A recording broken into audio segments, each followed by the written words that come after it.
Hey,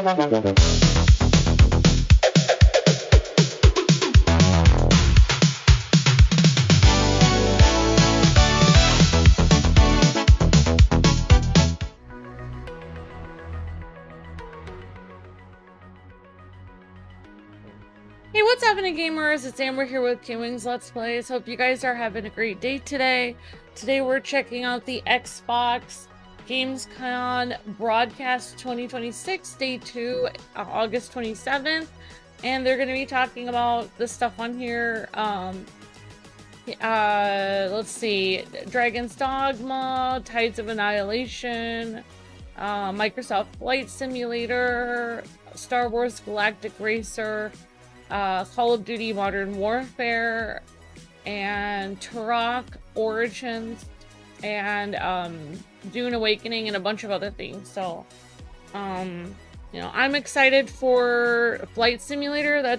I really like that franchise. And let's see. And I also am excited for Tides of Annihilation. So yeah, so it should be a fun day. Xbox has like I feel the best presentations of Gamescom that like we can watch from overseas.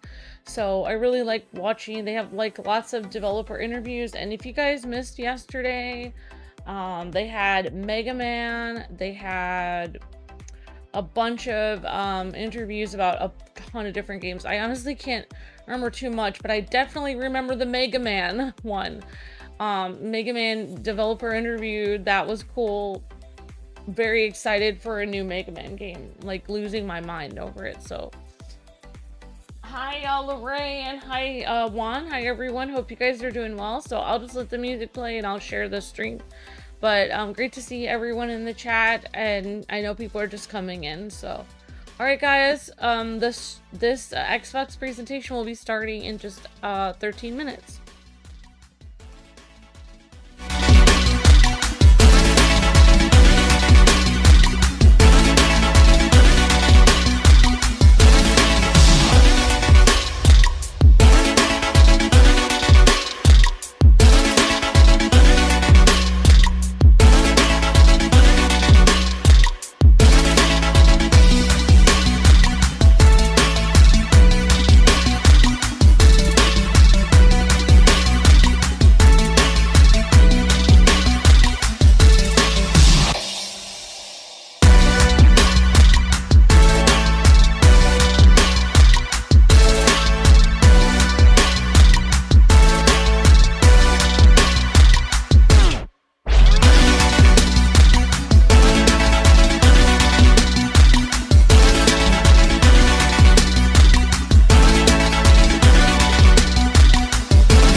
Alright, hey everyone. Oh, sorry. Alright, here we go. Alright, I'm literally sitting here with Link, and he's also on the stream. Great to see everyone. Hope everyone's day is going great today. And today is the second day of Gamescom with the Xbox Showcase. After this is like at 1 p.m. is some kind of like Best of Gamescom on the Future Game Show YouTube channel. And then after that is an indie showcase at 2 p.m. So this should go all the way till 1 p.m. So literally it will be 3 hours of Xbox just developer interviews. And great to see you, Sandy Bear King, Nick's Galaxy, Cassie, and good to see you, Tevia, and Loud Boys, and Lorraine, and everyone. Okay, guys, looks like we're starting.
Microphone on mute because I thought it was going to be a really like loud cutscene for a really important game, but it looks like it's sort of like a just indie type game or whatever. I guess not indie type. Okay, this is the Viking game they were showing yesterday, I think. No, this is a different game. It could be the Viking game. I don't know. There was a Viking game, like beat 'em up one that they showed yesterday. This is more like a dark, more like a Diablo thing. So good to see you guys. It's very sweet.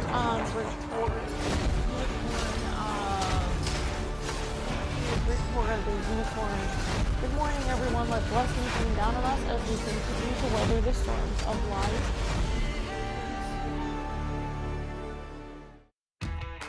We are back for day 2 of the Xbox at Gamescom broadcast. I'm Charlie, that's Henry, and we had a jam-packed show yesterday, and we've got even more in store for you today. So we started off yesterday with announcing the pre-order details for the Xbox 25th Anniversary Collection, including that gorgeous X25 limited edition console, which, in case you missed it, at this very moment is officially open for pre-orders. So head to xbox.com to learn more. I cannot wait to add that controller to my collection, just to go along with the console itself. So I've got 2. Yeah, why not? Oh, it's also worth noting, Charlie, that we did just see our very first world premiere of the day with Rogue Fortune. It's going to be a good day, Henry. And while fans here at the Xbox booth are getting their hands on the latest demos and gaming experiences, we are bringing the booth to you at home with more world premieres, live gameplay and interviews with some of the people who bring us the games, delighting fans here in Germany and around the world. Well, speaking of the Xbox booth, throughout the show we're actually going to be bringing you guys that are watching at home to the booth as we celebrate 25 years of Xbox, including this experience showcasing Xbox through the eras. Absolutely stunning. Each console is displayed underneath their relative era's living room diorama, which is completely handcrafted, by the way, and features tons of little tiny little Easter eggs and nods to some of the most memorable moments and games in Xbox history. Fun fact, by the way, the computer screen in the Xbox Series era over there is the highest resolution screen in the entire booth. That's pretty cool, yeah. But this is the OG Xbox era living room, and honestly I think it's my favourite one out of all of them, because yes, you got the big Duke at the bottom there, but up here we're well, I'm going to call it the Dinky Duke. The Dinky Duke. Dinky Duke is so cute because it's basically the smallest, biggest controller ever. Yeah. The touchscreen devices on all of the dioramas are pretty cool though, because they mimic the UI and like the experience of turning on those consoles as well. Okay, you go. Wow. Yeah, you remember that? You remember that? I remember that in particular.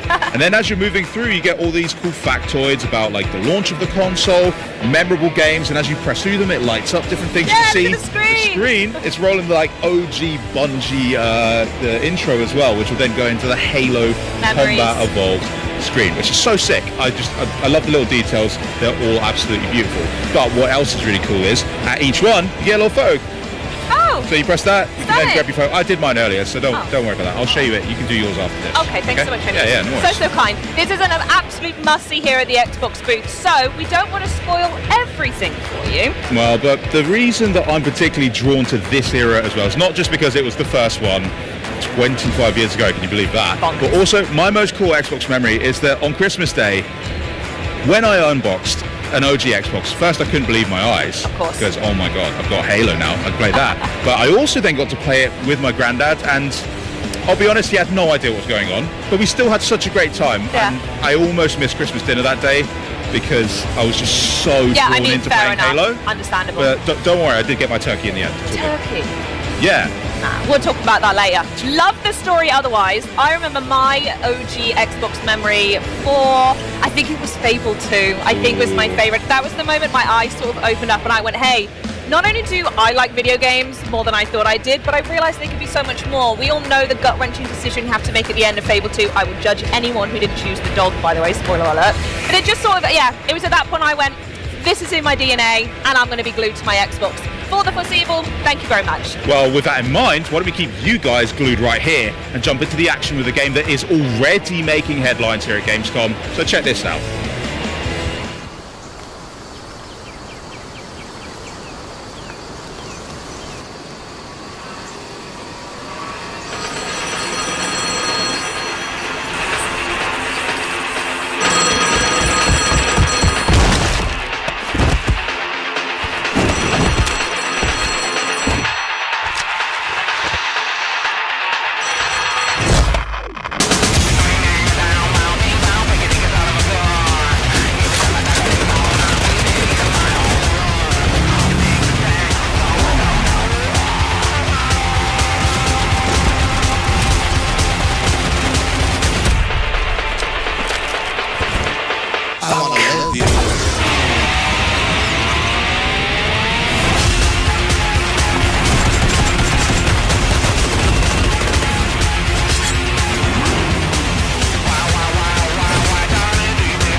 A 1990s-inspired Cascadian world infused with atmospheric dread and eerie clandestine cult narratives. Here to unpack that doozy of a sentence and the game that goes with it is the creative director of PUBG's DeadNet, Dave Kurd. How are you, Dave? Welcome. Hi, Bex. Hi, Benny. Thank you so much for having me. I'm doing awesome. Thank you for coming to see us. Now, how's your Gamescom been so far? Tell us about it. Seeing the response from the fans and going to the booth and seeing the characters we created kind of come to life with cosplayers has been a dream come true. Amazing. You're coming off the back of an amazing trailer opening night live. How's the reaction been for the team? The team's losing their mind. We're obviously, there's the time difference, and I'm in Slack watching all the heart emojis, and we're all just incredibly stoked. Amazing. Love to hear that. I'm not surprised because that trailer was absolutely incredible. I've got to ask a few things about it. First of all, the blade hands. Like, what in the world are those? What a play? Can you kind of break it down for us? Well, the blade hands specifically touch on our concept of trading flesh for power. In this video, Floyd, the guy with the sunglasses, has decided to put his hands into that haunted pinball machine get him chopped off, replaced with machete blades. Now he can no longer shoot guns or legally drive, but he can cut your ass to ribbons if he gets close. Hey, you can't legally, but can you still hop in a car with those blade hands and just fly around? How are you going to drive? Yeah, he can get in the back seat, he can get in the front seat, but he has to put his seatbelt on or he will be ejected if there's a sudden impact. Very good. Safety first, of course. That's the even number one with rule. the gun blades, yeah. Yes. Very good. Now, can you break down a little bit about the gameplay, maybe the player journey on DeadNet and through the world that we're entering? Yeah, it's kind of a 1990s nightmare multi-match journey where we challenge the player to take an avatar from zero to hero.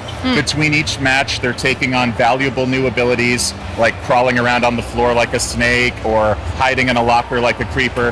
And you're also taking on funny injuries, like a nervous tick where you spam taunts, or you can accidentally fumble your weapon on weapon swap and have a pretty good swear about it. And you're pushing yourself to see how far you can go before you cash out and win that chicken dinner or you burn out. Amazing. Can we dive in a little bit more to the multi-match journey, because it seems like it's something that might be quite new to players and for us as well. Yeah, and I heard the audience is core gamers, so they won't mind if I nerd out too bad. Let's do it. But let's pretend you're a new player. You have this roster of 9 brilliant characters that have connections to the land, to each other.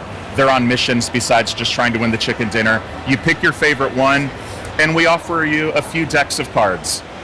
Do you want to kind of be an assault character? Do you want to be a support? Do you want to maybe be a trickster? And you're not frozen or locked in. This is just to kind of get your journey going. You have a little bit of run health. Run health, imagine that as your career hit points. And now it's time to start playing DeadNet. So every match, if you do pretty well, your run health is protected. If you totally get wrecked early, which happens to me plenty of times, you lose a little bit of that run health. But even if you get totally smoked in the first few minutes, you go to the out game, and now it's time to make a decision. We're going to offer you a new power that kind of goes with that core fantasy you selected. We're going to offer you something tantalizing really outside your core fantasy. Maybe you're a support character, and we're like, hey, do you want a boombox that lets you blast Wu-Tang Clan to heal your squad? Obviously, I do. I do want that. Exactly. And then third, we'll offer you something that kind of every character could use. And as you get deeper and deeper into your run, we're going to start packaging the good stuff with injuries. So now it's like, oh, do you want an akimbo ROM's ability? But it's going to come with you sneeze in the smoke, or it hurts to swim. And so as you're playing and pushing, you're mitigating. I'm building, I think, my dream player build, but also I'm getting these wacky injuries that come up and can cause hilarious whoopsie-daisies. One of my favorite injuries is called Hollywood Stuntman. When you slide or dive, occasionally, small chance for an explosion behind you, which will hurt you and your squad. So you feel cool, but you might bust your buddies. So many things that can happen. But you've actually brought to Gamescom and this video, an exclusive video that will give us a bit of an insight into the world of DeadNet as well. So let's take a look at that. Fresh meat, huh? Cool. I'm Floyd. Guess that makes me your tour guide to this lovely little patch of hell they call Cascadia. Don't bother telling me your name. I got attachment issues. Mom says I love too hard. Anyway, watch where you step out here. Make too much noise and we'll be up to our assholes and weirdos. Oh, fuck.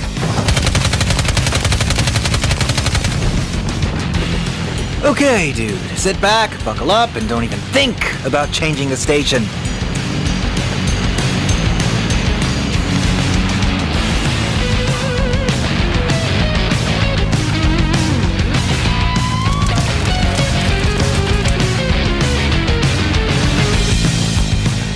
Jesus. Cryptid Cove's seen better days. Oh well, still plenty of fun to be had in the silly hole. At least that's what Uncle Tickles used to say. Game's simple. Dog eat dog. That's DeadNet. These guys are fucking psychos, but can't fault the name. The Cult of the Blind Mother.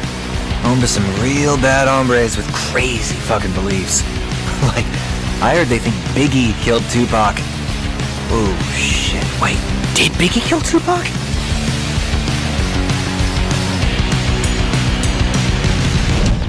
Oh, shit. I forgot this place is drowning in these things. Do yourself a favor. Forget you ever saw it. And if you ever see one outside, then... Ugh, this is why I hate doing these fucking tours! Good luck, rookie!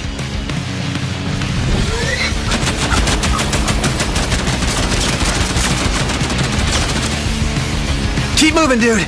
We're almost to the falls.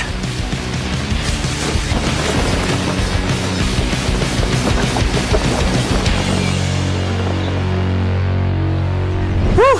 Awesome work, pal. I thought we lost you there for a second. Almost forgot. Before we go, one more thing. Hey, have you heard of the body shop? The things they can do to a person. We truly live in an age of miracles.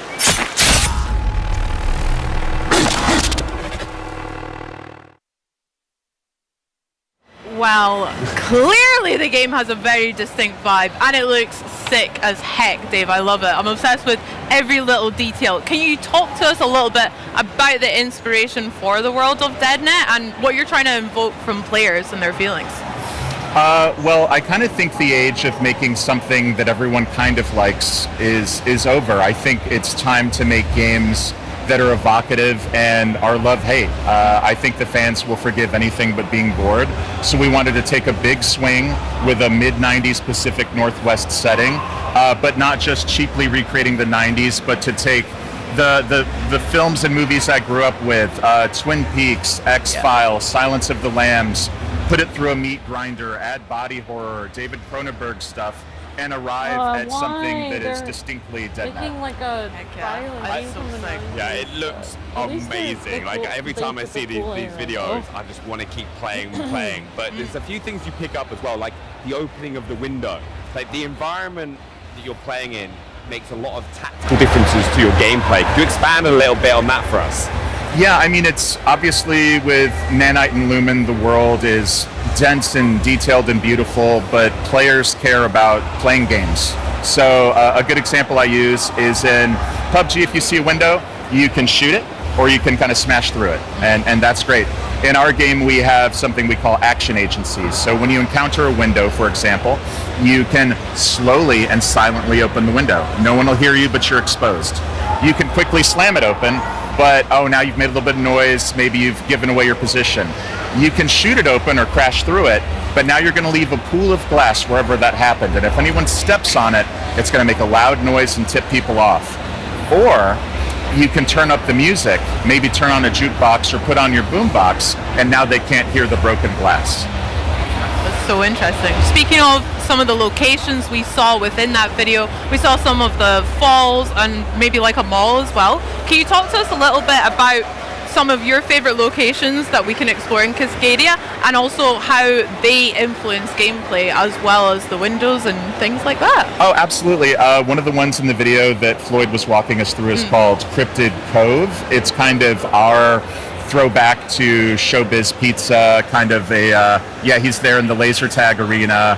He's going into the silly hole. Classic Floyd. All the flies. What's funny about this location is it's those tubes, those kind of little kid McDonald's Land's tubes you're navigating through, which is like such an American childhood of the 90s feeling, covered in blood and guts, becomes such a fun location to try to fight over. So every time we hot drop, we're trying to win the tubes, we're trying to keep the tubes. And it's weird because just the other players naturally want to get us out of those tubes. Yeah. There's the Cult of the Blind Mother, very spooky, dark, Silence of the Lambs coded location where under the building tons of nooks and crannies to hide in and take positions in. And in these games you're looting, you're trying to gear up and you're trying to get strong, but one of our powers is called Creeper, which allows us to actually hide inside of the loot. You can climb inside a refrigerator. Don't try this at home, kids. You can get inside of lockers. And I actually, fun fact, did the voiceover for what I have to call hiding pervert, because when you're in the locker, I do this like, and then we run it through some post-process and make it sound cool. But when you are in Cascadia and you're hiding and waiting to get the drop to somebody, that's going to be my voice gently whispering in your ears. Love it. I'll remember that. I've also got to ask, because I know it's so important to players, is the size of the DeadNet map as well. Can you tell us a bit more about that? Absolutely. It is 5.5 by 5.5 kilometers of real Cascadian wilderness with mountains and jungles and beaches and plains and farms. But the initial circle, how the game begins, is only a 2.5 by 2.5 circle. So even though we're launching with one map, you never get the same zone twice. Interesting. Yeah, that's going to be amazing, because it's going to force players to have to kind of learn different areas of the map and also different ways of approaching with their abilities that they've picked up. Yeah. Dave, I got to ask, we've seen it a couple of times in some of the gameplay. We've got a lot of baby dolls going on. Some of them are running around. Can you tell us a wee bit more about that? Because that looks right up your street. So we have kind of beyond chasing abilities and injuries, we have this notion of weirdos. These are very strange choices you can make for that single match, including taking those hands off or becoming the large dual SM or LMG wielding pig, or in the case you just mentioned, our little sweet precious darling baby doll. She is a 2.5 foot tall chaos gremlin that can she spawns with a little tiny RC car, which drives very fast and is very cute to manipulate.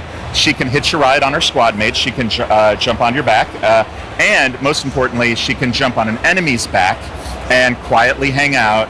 And she will occasionally laugh, which can tip them off. And if the jig is up, if she has to fight, she can start drilling in the neck and stealing med kits and making you drop your stuff, which is incredibly frustrating to deal with. Yeah. God, I'll probably end up playing DeadNet so much I'll turn into a baby doll. I just I live and breathe it as much as I can. Right, Dave, we've got to talk about PUBG first coming to PC, but I hear that you and the team have really engineered DeadNet to be a bit more for a game that's console first. Can you talk a little bit about that and what that means to you guys? Well, I'm an old school console guy. My first game was Singularity by Raven Software. Shout out, made console first, aimed at the Xbox. And I myself, in my free time, my wife and I, who's probably watching, hi Kelly, we love to get on the couch and play console. So that means when we're considering how to make this game, the gunplay, the traversal, the movement has to feel so beautiful on the sticks. The UI, the UX has to be really friendly if you're 8 feet away on the couch. The rumble on your reload, or when you drop your weapon, or when a drill is going into your neck, needs to feel persuasive and fun and interesting. So we just think it makes a lot of sense to get it perfect on console, and then PC naturally would follow. Sounds good. Sounds awesome. I'm excited. Now, a lot of people who've played PUBG in the past, like, narrative is not something that will instantly jump to their heads. With DeadNet, that's completely different. How is the narrative going to impact the player from game to game? So it's interesting. I talked about at the beginning of the show, you're choosing from a roster of 9 to start. Each one of these characters has connections to the map itself, where they will comment on areas of the map if they go someplace that's familiar to them. They have meta stories, goals, quests beyond just win the chicken dinner. It could be revenge, it could be finding someone that matters to them. And they have allies and rivals on the battlefield, which is expressed. If you ping someone that's an enemy, you're going to comment on it. If you revive an ally, you're going to have this little special VO. And what's been so gratifying about our previous beta tests, shout out Discord crew, is we are having fan art where without prompting, they're creating these connections, these love triangles, and they're discovering the story as they go. So we obviously PUBG is the ultimate storytelling engine, and we think DeadNet expands that by letting a story go multiple matches where, win or lose, you're still on a journey of finding your perfect build, and hopefully you're falling in love with your character and their goals and their quests, and you leave the game with a big smile on your face. Love that. I can't wait to find out all the tea in Cascadia then as well. Love it. Dave, we can't let you leave without talking about your tagline, "Death is only the beginning." What does that mean? Well, it means in every game I've ever played, I always want a hot drop, and I always get my shit rocked, and I'm always so sad. And it's, you know, you get two, like, come on, boys, one more game. And then that second loss in a row, you're like, well, actually, I got work tomorrow. In DeadNet, death is the beginning. You can get rocked. You can be an early out. But then in that out game where we give you the pick 3, oh my God, my build came in. Finally, Akimbo showed up. Guys, let's get one more game. Yeah. So it's okay if you lose, because in these games, one guy wins, 99 loses. In our game, your real goal is making your perfect version of a killer, whether that's a guy with a car door riot shield playing a boombox to get his team hyped up, or a guy with blade hands that crawls around like a lunatic on his stomach like a little snake. We want to celebrate player expression and choice and creativity in the world of DeadNet. I just know that one more game is going to cause me some serious problems. So I'm going to be like, oh, we got to just get this build now. We got to do it. You mentioned betas, right? Just a second ago. Yeah. Can you let people know how they can get involved themselves? Yeah, we made the website super easy. It is DeadNet, D-E-D, which stands for Dog Eat Dog. No. Go to DeadNet, sign up for the beta, get your asses to Cascadia, and I will see you out there in the slaughterhouse. We'll see you there too. Go do it right now. But I'm looking forward to DeadNet. It's going to be so much fun. It's been, honestly, one of my favorites from Gamescom so far as well. But thank you for coming by. Enjoy the rest of Gamescom. And yeah, thank you so much for sharing it with us. Thank you so much. It was a privilege and an honor. Have a great show, guys. Thank you. Got to get that 90s playlist from you as well at some point. Look for it on Spotify. Nice. Now, coming up for you guys, we are jumping into the driver's seat of a Hollywood stunt car as we traverse the world's deadliest petting zoo with a prehistoric twist and all the beasts that you can shake sticks at. But first, shifting gears to a jet engine with a saddle, it's time to go under the hood with Star Wars Galactic Racers.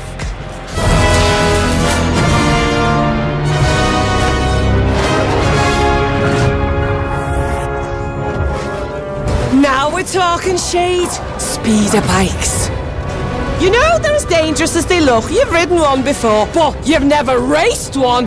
That's where things get really interesting. Speeder bikes are like concussion missiles with handlebars. No wonder the Empire love these things. On the throttle, it's all go, but it does run wide in corners, so you gotta learn to wield her kinetic burst. Engage the kinetic burst, and bam! You decelerate hard, but lean in and hit the apex of the corner, and you'll blast out! It's a regenerative burst. Brake in, speed out. Now, there is a catch. Speeder bikes can be a little less resilient than good old land speeders.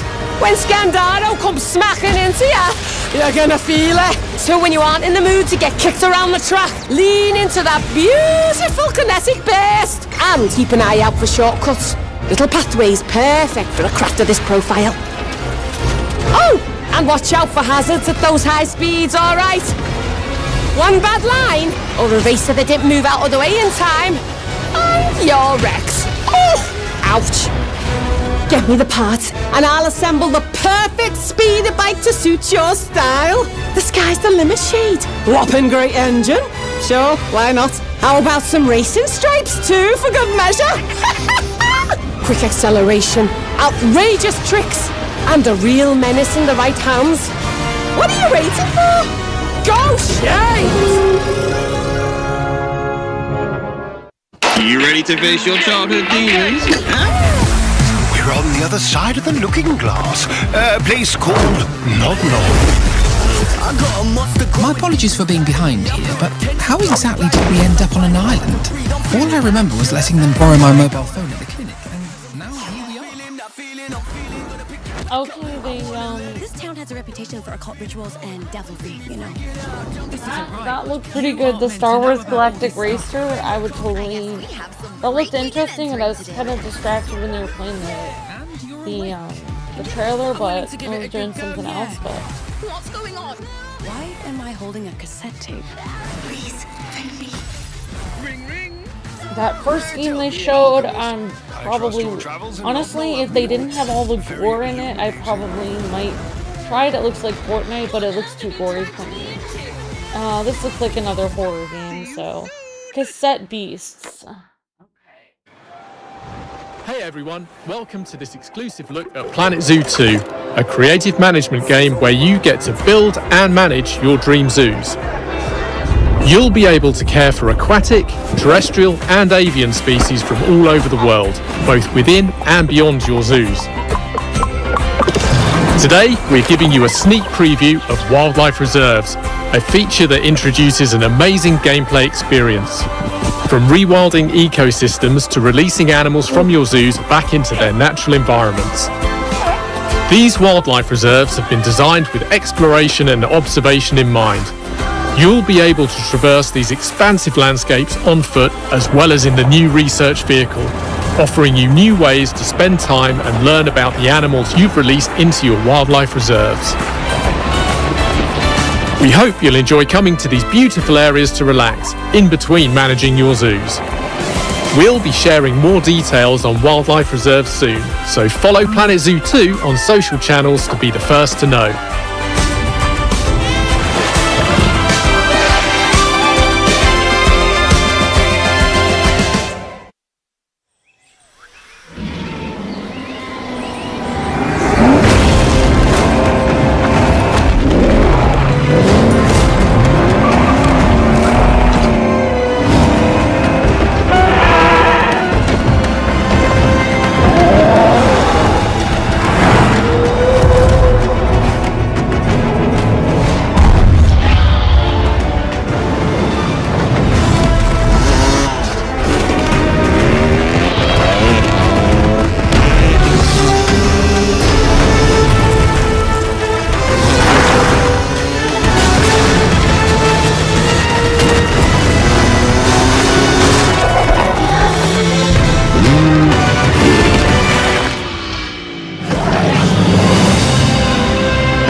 Now last year we brought you the latest PC gaming on the go. Hollywood, that ROG looks pretty Xbox fun Ally. actually. So yeah, it's only fitting that this generation of Xbox handhelds. And here to tell us all about the exciting new ROG Xbox Ally X20 launching later this year, please welcome General Manager of Xbox Devices Dave Kearney and Asus Director of Product for Gaming, Gabe Meng. Welcome guys, welcome to Gamescom.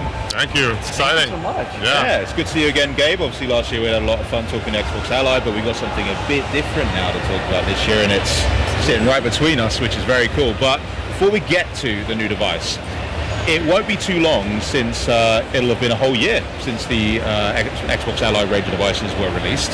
So why don't you talk to us a little bit about how that's been received, guys? well, you know, it's been super exciting to see the fan reaction. You know, we designed the original Xbox Ally to be, you know, the way that you get that Xbox experience on the go, and you can play your games wherever you want to. And it's been so fun to see people around the world doing exactly that, playing Xbox in all kinds of interesting locations, unexpected locations. Yeah, I won't tell you where I play mine. We've been working together since the original product launch to just keep cranking away at making it better. At this point now we have over 2,000 games that have been optimized for handheld gaming. Nice. We've been expanding the number of titles that can take advantage of default game profiles, which automatically sets up the Xbox Ally products to be able to operate with the optimal frame rate and power settings. We've also been expanding advanced shader delivery, so that allows you to download your game shaders at the same time as the game itself. So you're able to just, when you launch that game for the first time, start the game faster, it plays smoothly, just like you would expect it to do. And then when you combine that with the work we've been doing with game studios, you've got the, you know, new games like Forza Horizon 6, Halo, Campaign Evolved, supporting all these features right out of the gate, so players get to just experience handheld gaming like it should be. No messing with settings, just jump right into the game as you would expect. And we're just getting started. There's more around the corner. I like to hear that. Yeah, I mean, convenience with handhelds is one of the number one reasons why I love playing with them. So to hear that all that work is going into these devices, and that it's really truly giving that gaming anywhere you like experience is awesome to see. But 2 days ago, you guys also announced that pre-orders are now live for the newest handheld in the ROG Xbox family. So Gabe, tell us about this stunning piece of hardware right here. Absolutely. We try to level up everything. ROG celebrates 20 years of gaming, community, and innovation this year.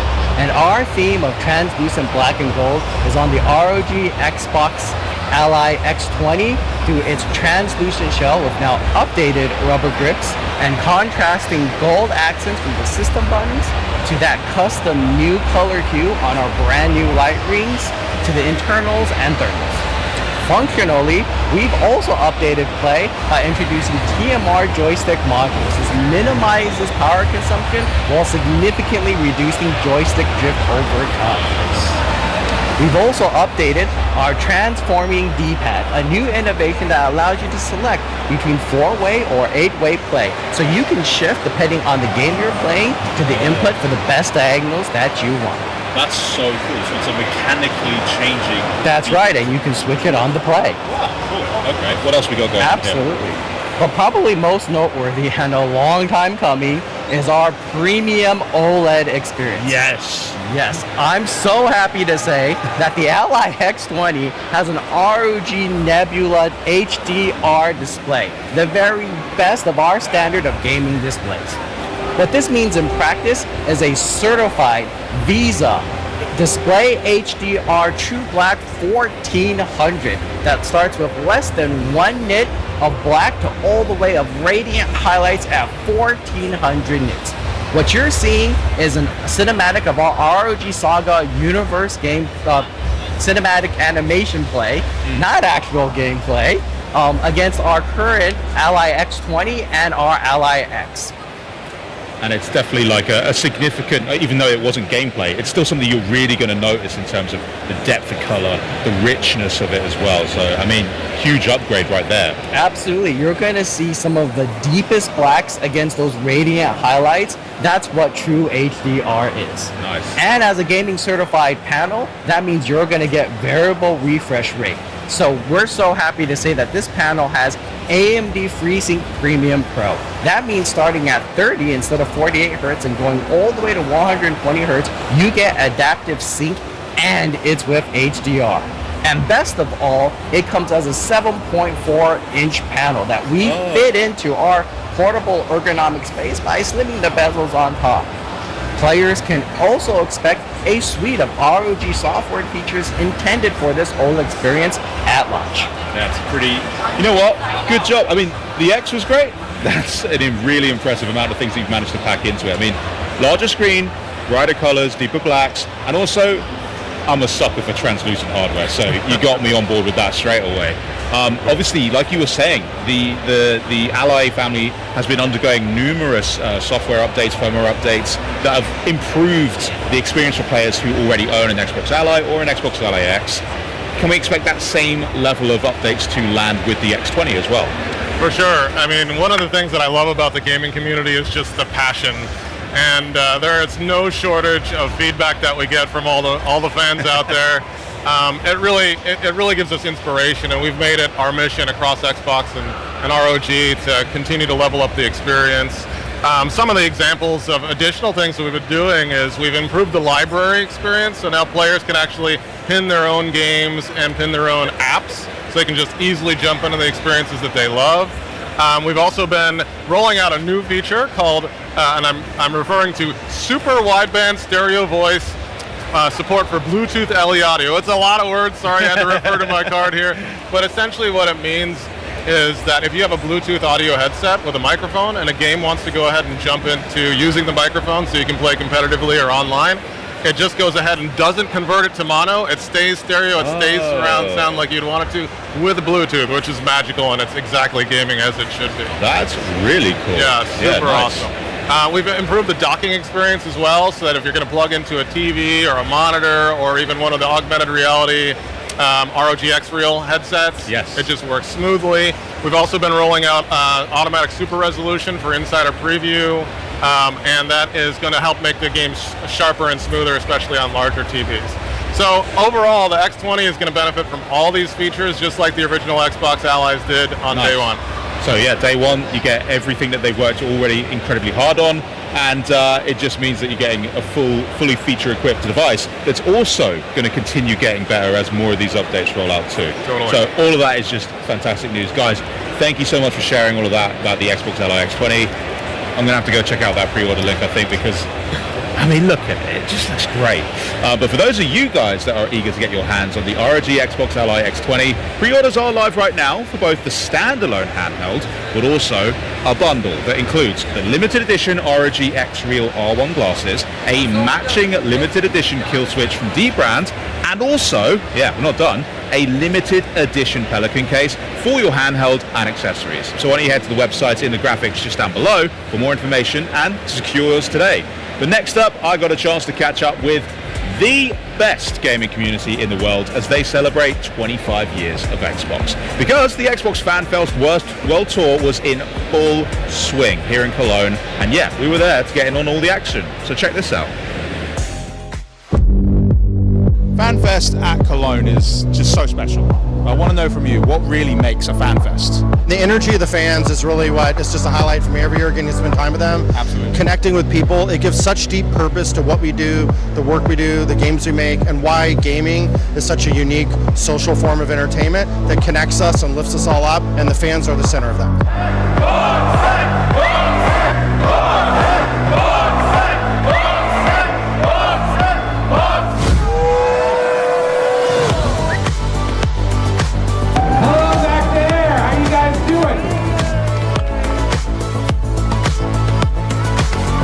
So excited to be back to celebrate with you, the fans, because as you know, the community is near and dear to me. But right now, we're here to celebrate the great games. We're here to celebrate 25 years of Xbox. What is your favorite memory from across the years of Xbox? I gifted my little sisters an Xbox for their birthday. They're 10 years younger, and it was very exciting seeing them exploring all the games and getting comfortable with the console. So you're inspiring the next generation of Xbox fans.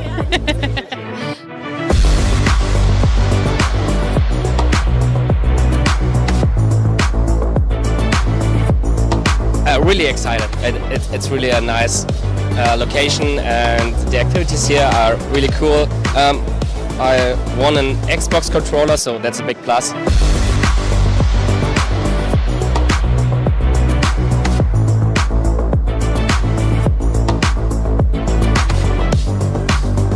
I have to ask, you've been to so many throughout the years, what is your most favorite thing about FanFest? What makes it FanFest? I mean, I have to say it's in the name, FanFest, right? It's the fans.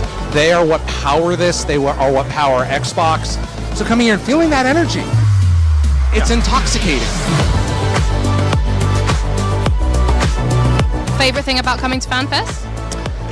Actually meeting new people every day, but also meeting friends from last year, and also playing all the good games, also in Game Pass. So, yeah.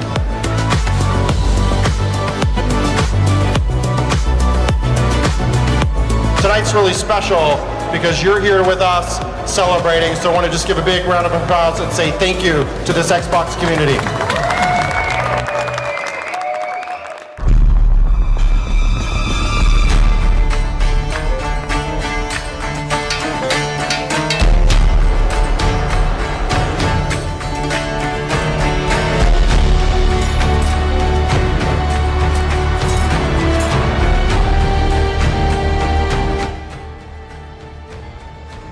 Hey guys, I'm here. I'm just sharing this stream. Yeah, I really, honestly, I'm really having a good vibe from the Xbox showcase. I really liked the music they had on before the showcase started. I was really vibing to it and rocking out to it, I guess. It just made me feel happy, and I like the positive energy of this. And I'm just really having a really good time watching the Xbox showcase. I hope you guys are too. I'm trying not to interrupt it too much so you guys can hear everything that's going on. I don't want to interrupt the trailers. And I haven't had breakfast yet, and I'm also just trying to share this on Facebook and on different social media sites so people can see that we're streaming. So yeah, but yeah, I'm really having a great time watching this. I hope you guys are too.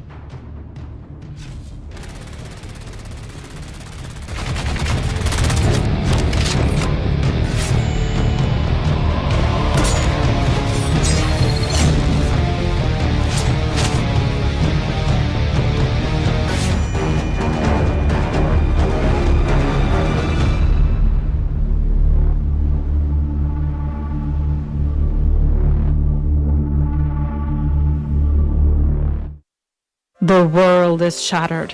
Is all really lost? I'm Angelica, creative director on Kingdom 3 Rising Realms, and I'm about to share a glimpse of what we're building in the next installment of the Kingdom game series. Kingdom is an atmospheric, side-scrolling, micro-strategy and tower defense game where you play as the monarch, wielder of the crown of creation, giving you the ability to rule. Guided only by the light of your torch, you find yourself in a dark forest. Alone, you take your first step to building your kingdom and your legacy.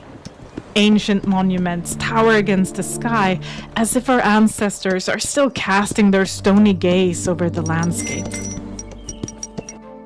This looks like a pretty good spot for an outpost. A key part in managing your kingdom is to build and recruit. So let's get some citizens and assign them jobs. Hammers will create workers to help us construct new buildings, like a palisade. And bows will get us archers, ready to hunt and defend the kingdom. It may seem kind of small at first, but we'll find more people to join our cause as we explore the lands. In Kingdom 3, we want to create a vibrant world that speaks of ancient legends and introduce you to some new faces, hopefully friendly ones. Like this elite character here. She's the Bowmaster, a skilled archer who will not only bring her own firepower, but also strengthen the other archers in the kingdom. Elites are new units.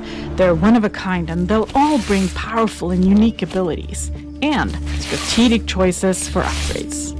Sometimes for offense, sometimes for defense, or even for a boost on the economy side of things. And that's good, because you'll need all the support you can get.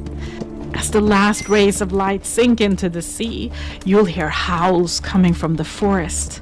The greed, they are coming for you. Finding shelter behind the walls is a clever move.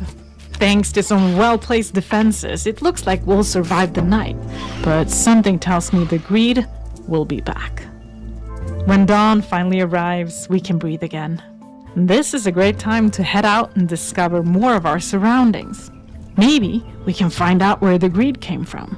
In this world, you'll encounter plenty of mysteries, powerful artifacts, and mythological beings. This demo only shows a fraction of what we planned. Interesting. I can't seem to interact with this one just yet. Don't let the beauty of this world fool you. Everything you see is at risk. We've already encountered the nightly creatures, but it's not just them. No, it's the whole land. It's like the greed has turned nature itself against us. Corrupted goo spreading and cursing the very ground we want to build our kingdom upon. Its spores and vines knock the coins out of our bag and threaten the very crown that sits upon our head. This is a new threat, and there's a new force within the greed, making them more powerful than ever. This has been a first peek into the world of Kingdom 3 Rising Realms. As you've seen, you can of course rule alone, but you don't have to. The game will have co-op, so you can always share the weight of the crown with a friend. I can't wait to show you more of the world in the future. Until then, you can wishlist Kingdom 3 Rising Realms right now.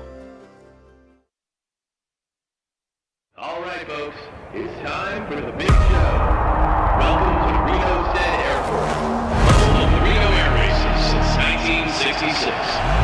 And now welcome to the new home of the National Championship Air Races, Roswell, New Mexico.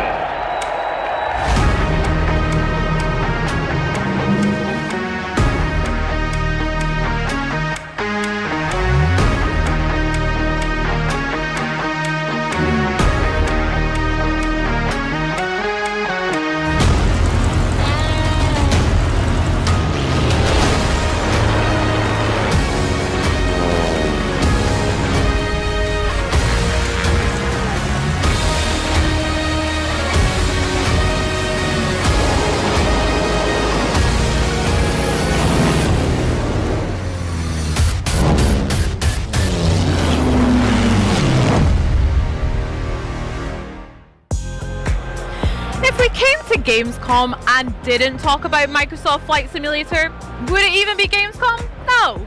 So joining me to talk about the update that you just saw is head of Microsoft Flight Simulator, Jörg Newman, and President and Chief Operating Officer of the National Championship Air Races, Tony Logatetta. Welcome, guys. How are you? Great. Thank you for having us. Well, thank you so much for being here. Now, the National Championship Air Races trailer, that looked sick, what we just saw. Indeed. Can you tell me a little bit more about it? Sure, absolutely. So the National Championship Air Races go all the way back to 1964.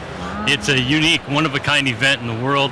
It features multi-lap, multi-aircraft racing with a variety of aircraft ranging from small aerobatic biplanes all the way up to World War II era warbirds and military training jets. It's really super cool. It's the world's fastest motorsport. Planes get over speeds of 500 miles an hour racing wingtip to wingtip. That's up pretty against fast. each other. Oh yeah. Not too many things that go that fast. Not with humans inside them anyway, right? You get some rocket cars and military jets and some commercial airliners, but yeah, it's pretty incredible. All right, hey guys and girls. Took the ICE train from Frankfurt It's just yesterday. me. Luke will probably be on later. Today is the Xbox Showcase Day 2. And they talked about Mega Man and a bunch of other really cool things yesterday. I really like Flight Simulator, so I'll probably not talk through this guy's entire interview. But it's a good, it's a good to see you guys and gals. And after this is the Indie Showcase. But this will be almost like 2.5 to 3 hours of Xbox games that they're going to be showing. And I have Microsoft Flight Simulator. I really like it. It's beautiful, but I can't. It's hard to play. You have to know all the controls of a plane. Work so hard at making this truly authentic and realistic, like bringing what's real into the flight simulator. Okay, so thank you. now we've got for renewing the old your Reno racetrack, plus we have the new Roswell track. So really excited. All right, guys. For well, fans great to see you. I love everyone. the design of the Roswell track. Marcus, that looks really cool. Toon Studio, Granddaddy Otaku, working with the team at Flight Simulator. Jörg, and how have you made Dozen the R team and Juan you and the team made such an everyone. Good to experience see you.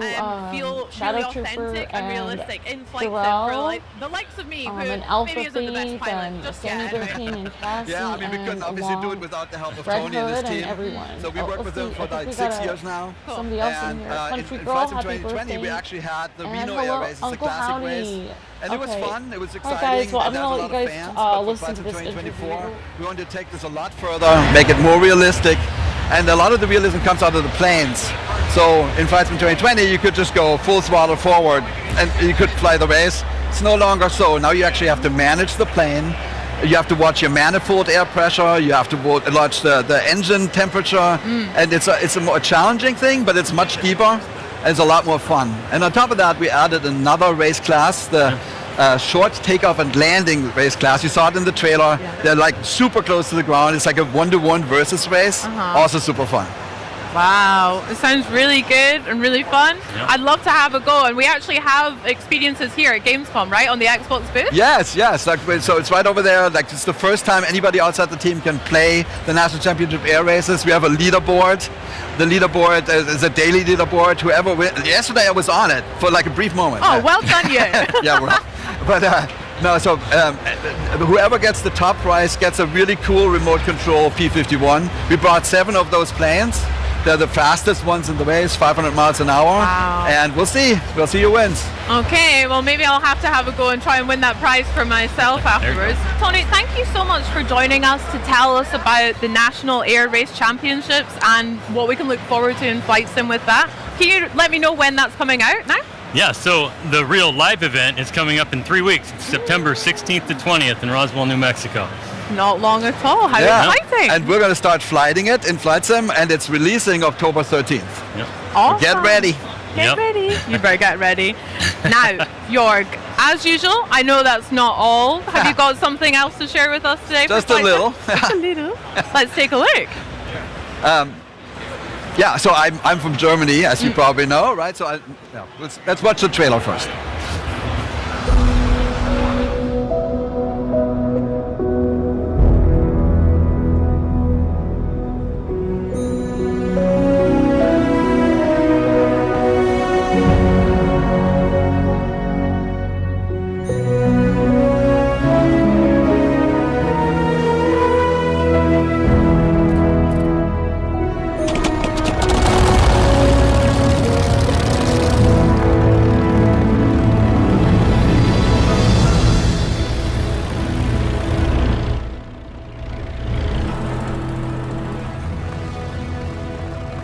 Well, I am so excited, like, because I actually went to Germany with my aunt, and this would be so cool to fly over Germany. It's surprisingly, it's very beautiful country. It has a lot of really old buildings and castles and nice countryside.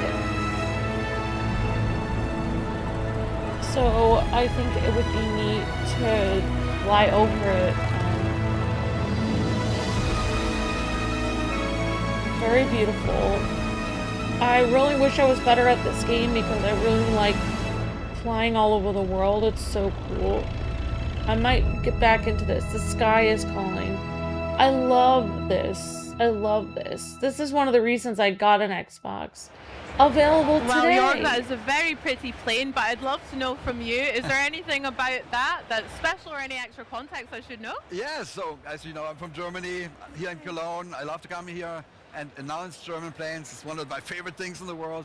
This one, it's called the Heinkel HE-70 Oh, it's a Blitz. German plane. It was the Okay. fastest plane in its time. So in 1930, Lufthansa, which is a big German airline, they wanted a plane to connect Hamburg, Berlin, Frankfurt and Cologne. And so this was the fastest plane at the time. It broke 8 of the world's speed records and has a special design. I don't know if you saw it, it was very innovative. So it had a retractable undercarriage. It was the first time that any airliner did that. It had the retractable air coolant for the engine, and that made it the fastest plane. It flew like 200 miles an hour back then, which was shocking. Wow, I They like only how made 324, like intelligent and, these people none of are them and that they survived. The know last so one much was about scrapped, unfortunately, in 1954. So when we decided to bring this back, we had like to all find of these like all the people who know anything about it, museums, different types of aviation enthusiasts, and planes. they helped us a ton. And it took many years to do this, and I think the end result is fantastic, and everybody's super happy. And I can't wait for everybody to play it. It launches today, as a matter of fact, right now. So it's the new plane in Microsoft's Flight Simulator launches today. The history and something a bit personal for you as well. That's lovely, Jorg. I really love the way you and a lot of the team are working to preserve such iconic historic aircrafts like the Blitz. And the other thing I love about Microsoft Flight Simulator is your dedication to bringing our planet to life throughout the digital representation of Earth. Yeah, we call it the digital twin, and honestly at Microsoft we're so lucky. I feel so lucky. We have organizations like Bing Places, we used to be Bing Maps, Planetary Science, and we have partners like Maxa Imaging, Vexel. We now have 500 cities. Photogrammetry that's like 3 to 10 centimeter resolution, so crazy good. And typically when we come to Gamescom, we're really thoughtful, Yeah, you like, what should we guys. show? And the last years we always Microsoft brought Flight Germany, Simulator was is obviously a so focus, fun to play. Switzerland, Like it's Austria, so and this year we beautiful. thought, Like why not you go can above the fly Alps? anywhere You in know, the it's world. You can summer, just it's fly warm. in one Italy is direction and you beautiful. can So see here it is, City historical Update places 16, and stuff. Italy. But only problem is it's really complex. Like you have to kind of figure out how to get yourself off the ground. Okay, so here's the, oh wait, oh this is Italy. Bolzano, Italy. Oh, they're showing different places. I have no idea. So this is all Italy? Oh, these are different countries. Like, this is literally what the game looks like. Like, this is not a commercial. Like, I've played the game. This is what the actual game looks like. Like, it's gorgeous. Oh, I love that plane. The red and white. So cool. Oh, there's the Leaning Tower of Pisa.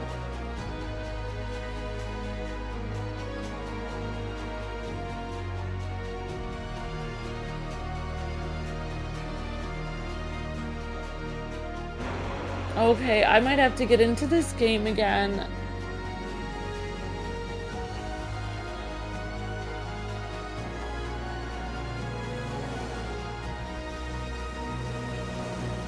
Sicily.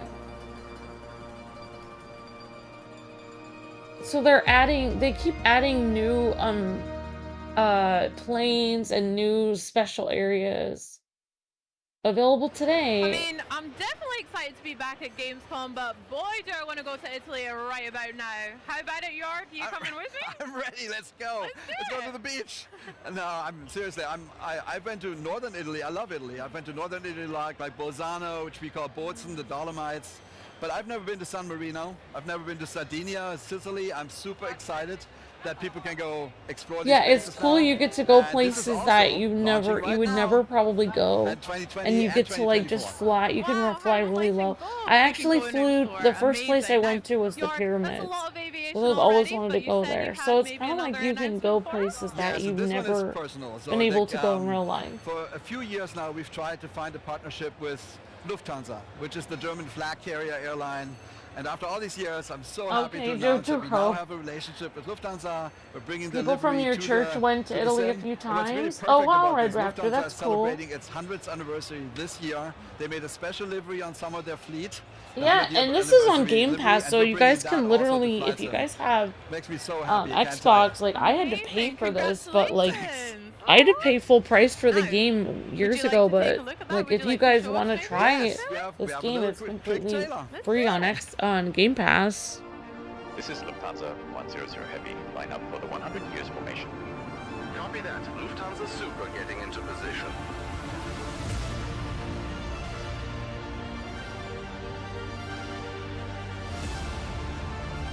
Honestly, this trailer is making me want to just stop the presentation and put in my flight simulator game right now. It's just making me crave playing that game.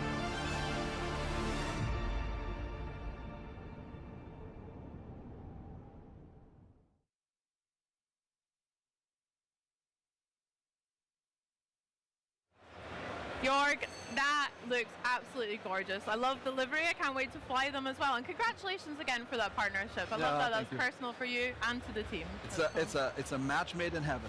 Oh, fantastic. Love to hear it. Now, York, before we let you go, I have a little challenge for you. Okay. You are head of Microsoft Flight Simulator, so I would like to hear how many planes you can name in 30 seconds. Are you up for it? Okay. Okay, Planes? let's get that timer starting.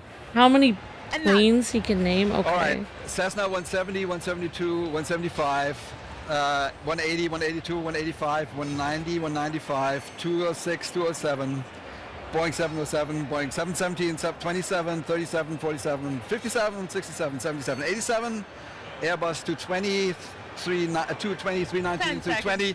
321, 330, 340, 350, 380, and then X1, 2, 3, 4, 5, 6, 7, 8, 9, 10, 11, 12, 13, 14, 15, 16, 17, 18, 19, 20. Enough. Well done, York. X-planes.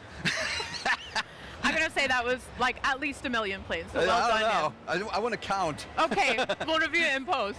York, it's always a pleasure. Thank you so much for bringing so much for us to enjoy and joining us into this excursion into the world of aviation. Thank you so much. It's great to see you. Great to see you. Have a great Gamescom. But for you guys here, these 4 days in August, Cologne is the epicenter of gaming with all the latest news and titles, including these next 4 games set to make their debut on an Xbox, PC, or a handheld near you, and some could be dropping a little sooner than you think. Behold. Yeah, so Tides of Annihilation should be really good. Okay, another dungeon crawler. This will be fun. Oh wow, this looks a little bit creepy. Silent for the years, but you Looks interesting though. are different, aren't you? So, eat as well as you can. After all, you never know which meal will be your last.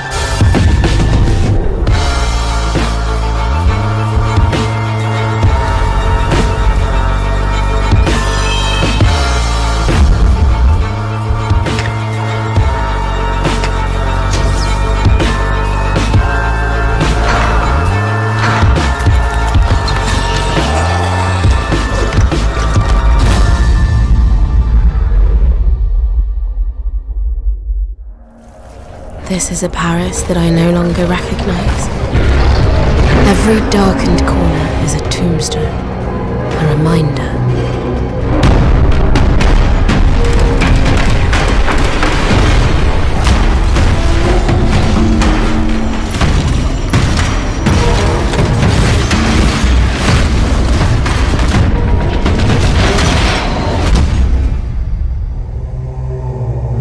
Tell me, do you think I'm chasing a fool's path?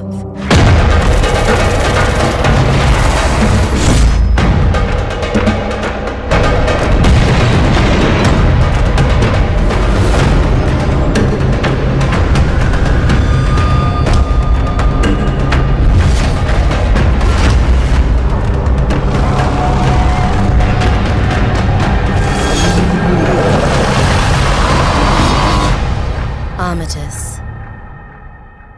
Wishlist now.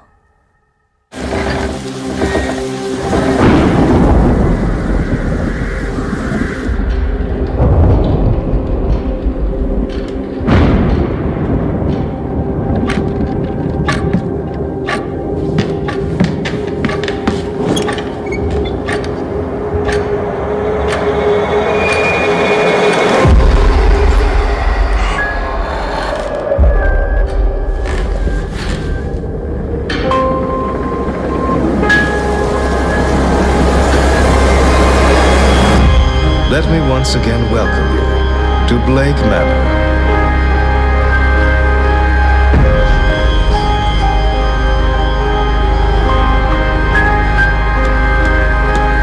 Tomorrow night, when the veil is finished, we will speak directly with one of the dead. Why did you let it happen? Well then, Mr. Ward, welcome to the Grand Seance.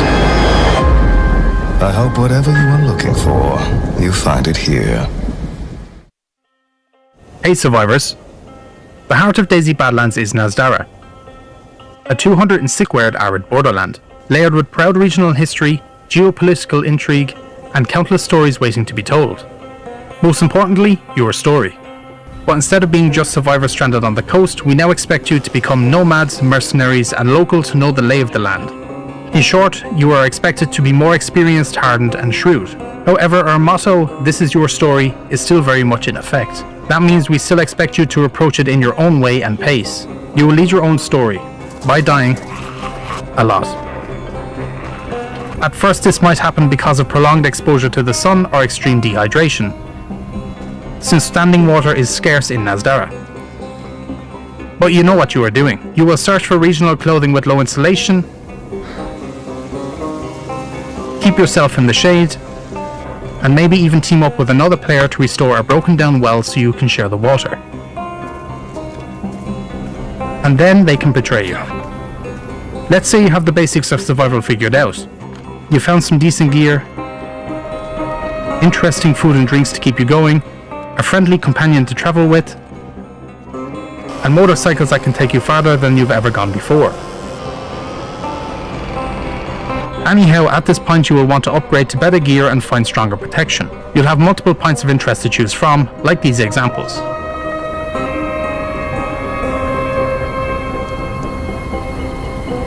But of course these areas will also attract other players, meaning there's always a risk of getting killed on sight. But there's a less risky and more interesting option. For this we suggest picking up a personal radio. These are no longer just tools for long distance communication, they can now receive transmissions that you'll need to decode yourselves. It may be worth investigating the locations they lead you to across the land where valuable loot awaits.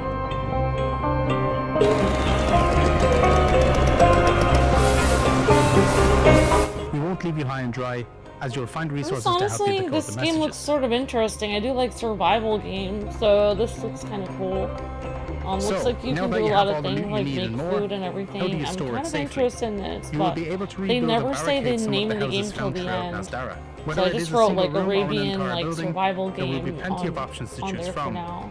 As long as you can gather the necessary So I'm just gonna materials get for your myself some reconstruction breakfast, project. guys. And I'm most just gonna importantly, grab shelter is a something and I'll necessity be when it right comes to back. keeping you But and I'm your still squad gonna safe, leave this on. especially so during a certain I'll be event back in a few when all seconds. you can do is hunker down, wait it out, and hope it passes. Of course, these are only a few possible lives. As always, this is your story, and we can't wait to see them all. See you in the Badlands on October 15th, survivors.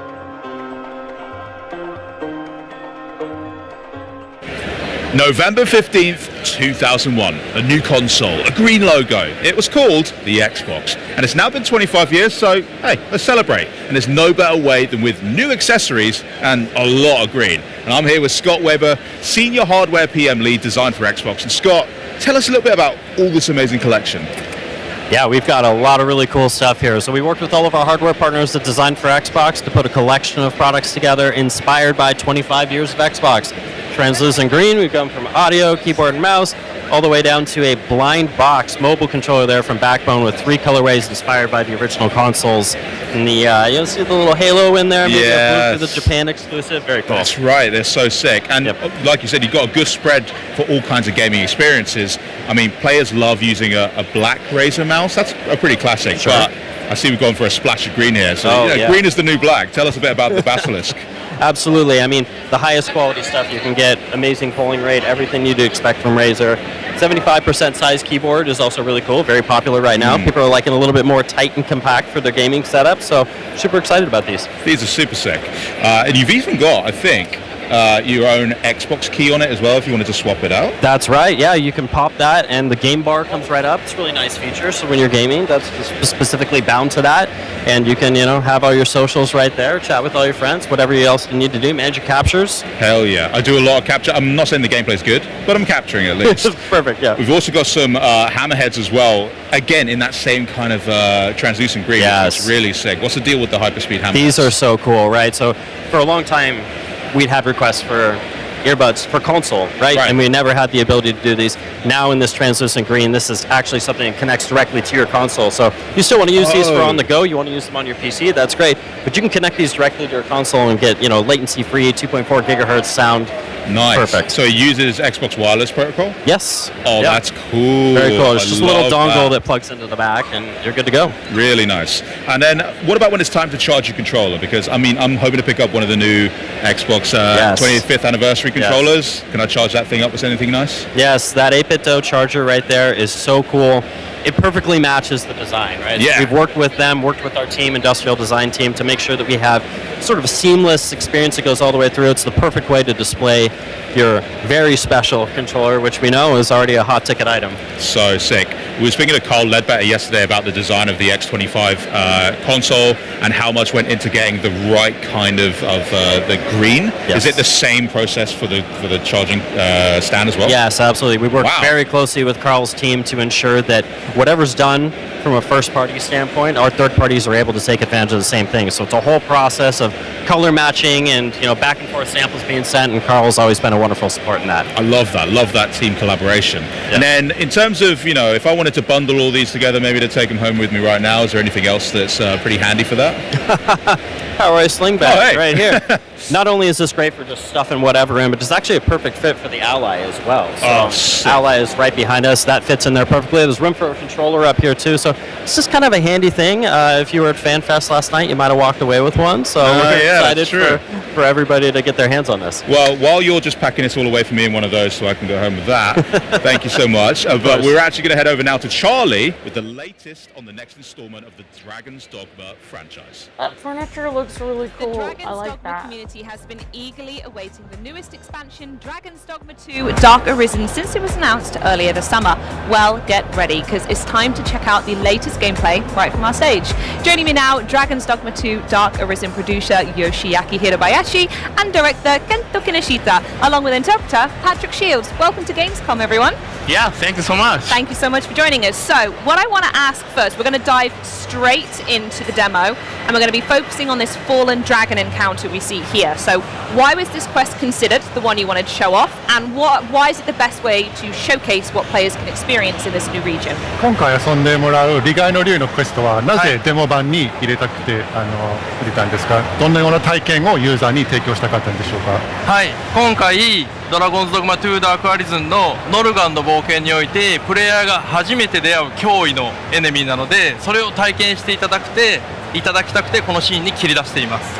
The Fallen Dragon is the first really powerful enemy that you're going to encounter in the new IC region of Norgin, so I just wanted to get straight to the point and let anyone who's trying out this demo discover just how tough it is. Love that. Let's dive right in, and I want to pick up on the setting as we're going into the game as well. So you mentioned this like snow blanketed area as well. So when we see these mountains and this landscape that you've generated, what did the team want to create with this new region, and what impression did you want to make on players for the very first time? ノルガン I mean, は look at that. このように美しく雪に包まれた雪の国ですけど、プレイヤーにどういう印象を与えたくて、どういうコンセプトがあってこのモチーフの地域にしたのでしょうか。はい、本編とは違う新しい体験を皆さん Honestly, this does look really cool. I don't really know much about Dragon's Dogma, but honestly, the look of the game is really awesome. The concept was really something completely different from the base Dragon's Dogma 2 game. We've never seen such a frozen wasteland in the context of this game, and this icy region I thought would just completely refresh the Dragon's Dogma 2 experience in players' eyes. Absolutely. We're straight into the combat as well. There we go. It's worth mentioning as well that pawns are a really important system to the Dragon's Dogma franchise. So what role do they play as the player explores this new region of Norgan? ポーンはやはりドラゴンズドグマならではの要素なので重要な USP だと思うんですけど、ノルガンではどういう役割を満たすのでしょうか。はい、まず今回この今見えている砦に行きます。So what we're doing right now is someone in the village settlement has asked us to go up to the fort that he just showed on the screen. There's some mysterious events going on, so we're going to go and check that out. ポーンはクエストの目的地に連れて行ってくれますし、戦闘でもプレイヤーのことをたくさんサポートしてくれます。The pawns are going to support us in a variety of different ways, not just combat support and lending a helping hand with these enemies, but they're actually going to show us the way to the stronghold and guide us on our adventure. Amazing. And they're imbuing your items as well. That's why we're glowing here, yes? I like the wolves. They're so pretty. It kind of looks like dire wolves from Game of Thrones. Exactly. They've granted you the gift of fire just in time. I don't know the plot of this enemy. game. I'd have to know like what's in the game before I want to get it, but honestly, it has a really cool look to it. 今回新しく追加されている自分からポーンに指示できる要素があると聞いたんですけど、何なんでしょうか。はい、命令を追加してまして、エクスプロアっていう探索をしなさいという命令だったり、近くに来てハイタッチをしようっていう命令が追加されています。Yeah, we've added the explore command, which will command your pawns to check out the area and see if they can find anything. And also, for the first time, you can actually suggest to the pawn, let's do a high five. This is something that was previously only organic, but now you can make it happen yourself. Can we make a high five happen? じゃあぜひハイタッチを命令してください。High five! 今まだ戦ってるんでもうちょっと後でやります。They're right in the middle of the battle, so maybe I'll leave them to it and get fine. You owe me a high five though, okay?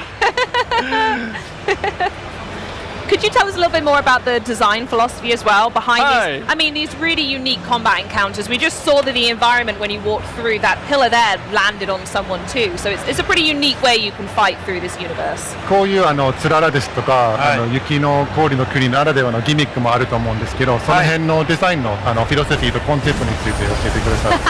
そうですね。本編になかったこの地形を使ったりギミックを使った体験を大事にして。戦う以外の戦術としてこういった要素が楽しめるように作っています。このつららに敵を刺したりすることもできます。Yeah, as you pointed out, things like these spiky ice spikes and icicles. I didn't want the frozen waste to just be a visual effect. It's really something that is part of the environment, and you can use these traps and gimmicks to fight enemies any way you wish. So it adds a certain extra level of strategic combat nuance that you couldn't find in the other regions. Wonderful, I love that. Oh, we found a spooky cave. I think so. I wanted to actually tap in on something. I think when you open the chest, if my memory serves, yes, there we go. Spoils are a really important element when it comes to players' progression and adventure. So how does this experience compare with a traditional loot system? 従来通りの、宝箱を開けてルートをもらうシステムと今回の遺産品を入手して鑑定するシステムはどのような違いがあるのでしょうか。今回この遺産品は戦闘の中で敵を倒しても手に入りますし、さっきみたいに探索でも手に入ることができます。Firstly, the relic system is not limited to combat. As we saw, you'll be able to discover little nooks and crannies throughout the map, and you can find relics in hidden treasure boxes. So there's a variety of ways to get them. Sorry. これは鑑定することで、どのような武器か防具が手に入るようになります。Deeply unserious gameplay here. Anyway, back to the relics. Wait, is that a snowball? What is going on? Yeah, so once you get the relics, you're going to want to go back to the settlement, and by appraising them, you can discover exactly what spoils you've received and what kind of weapon or armor you got. I see, fantastic. I also noticed as well, so many things just went on there, but I want to go back to when you were walking up the hill just then. The player was sort of shielding himself from the weather. I'm assuming that's something that's unique to this area that we've not seen before. 今いろんなことが同時に起こってたと思うんですけど、確かに猛吹雪に向けてプレイヤーキャラクターが手を上げて耐えてる演出があったんですけど、その辺のちょっとゲームプレイの要素について、仕様について教えてもらえますか？はい、このフィールドならではの風向きがあるんですね。で、風向きの向いてる方に向かい風の場合はもう寒いんで手を当ててちょっと動きが遅くなったりする演出が入っています。逆に追い風になるとプレイヤーは早く動いたり遠くまでジャンプができます。Yeah, this wind system is not just about the fact that it's freezing cold. You actually have to work with or against the wind direction. So at times whenever he's holding his hand up, that means he's walking into the wind and it's going to slow down your progress and make you colder. But if you're going in the opposite direction, actually having the wind at your back can be a benefit and it can make you move faster. He snowballs! He's a menace! Tell him he's a menace! もう意地悪なんですね、遊び方が。いや、紹介ですよ。All I want to do is show you the features. Thank you. There's crazy features. Also, am I right in saying that this is kind of a weird place to be encountering ghouls? Is this hinting at something else that's maybe wrong with the area? このような設定にグールっていう敵がいるのはなんかちょっと違和感を感じますけど、それなんかのヒントになってたりするんでしょうか？そうですね。本来このノルガンという土地にはグールのような魔物はいなかったんです。でも村の小集落にいる NPC のドリたちからこの砦で異変が起きてるから調べてくれと言われてここに来ているので、その中で今グールに出会って何か異変が起きているという状況です。Exactly. The reason we've come up to this fort is because the people in the village have told us something strange is going on up here. We've never seen these kind of undead creatures, so we want you to go and investigate. And really, there shouldn't be ghouls up here in the icy waste of Norgan, so we're going to have to find out what the source of this infestation is. Absolutely, and the best way to figure that out is another new feature that you guys have added, which is 6 skill slots you have now, so 2 brand new ones. So why was that addition important for players in this update? 今探索と戦闘している間に、確かに武器のスキルが、4つから6つセットできるようになっている状況でのプレイなんですけど、なぜそういうふうに仕様を変更したのでしょうか？はい、ユーザーの皆さんからいろいろお声をいただいて、戦闘は楽しいんだけれどももう少しカスタムスキルをセットしたいんだというご要望もたくさんいただいたので、カスタムスキルのセット数を4から6に増やしています。The increase in the skill slots was really a response to player feedback.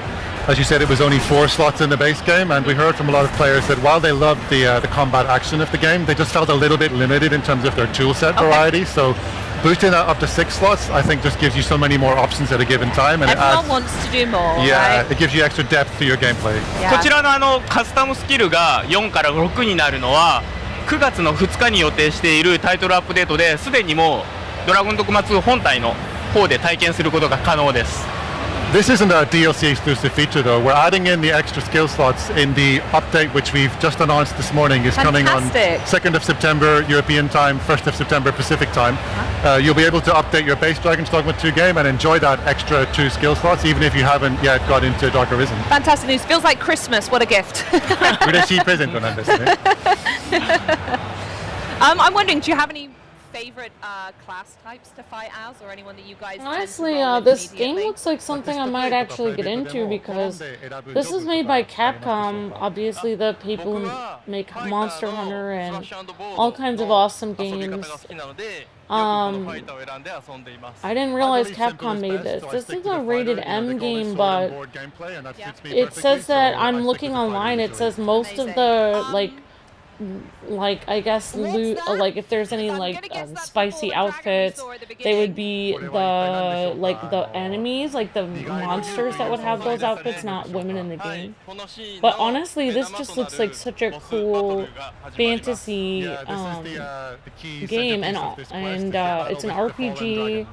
And it just looks really neat. Like Capcom always makes high quality stuff, so I'm actually kind of interested in this. Like as soon as I saw the character model, I was like, oh, interesting. Like because you see all the armor on the knights and these dragon.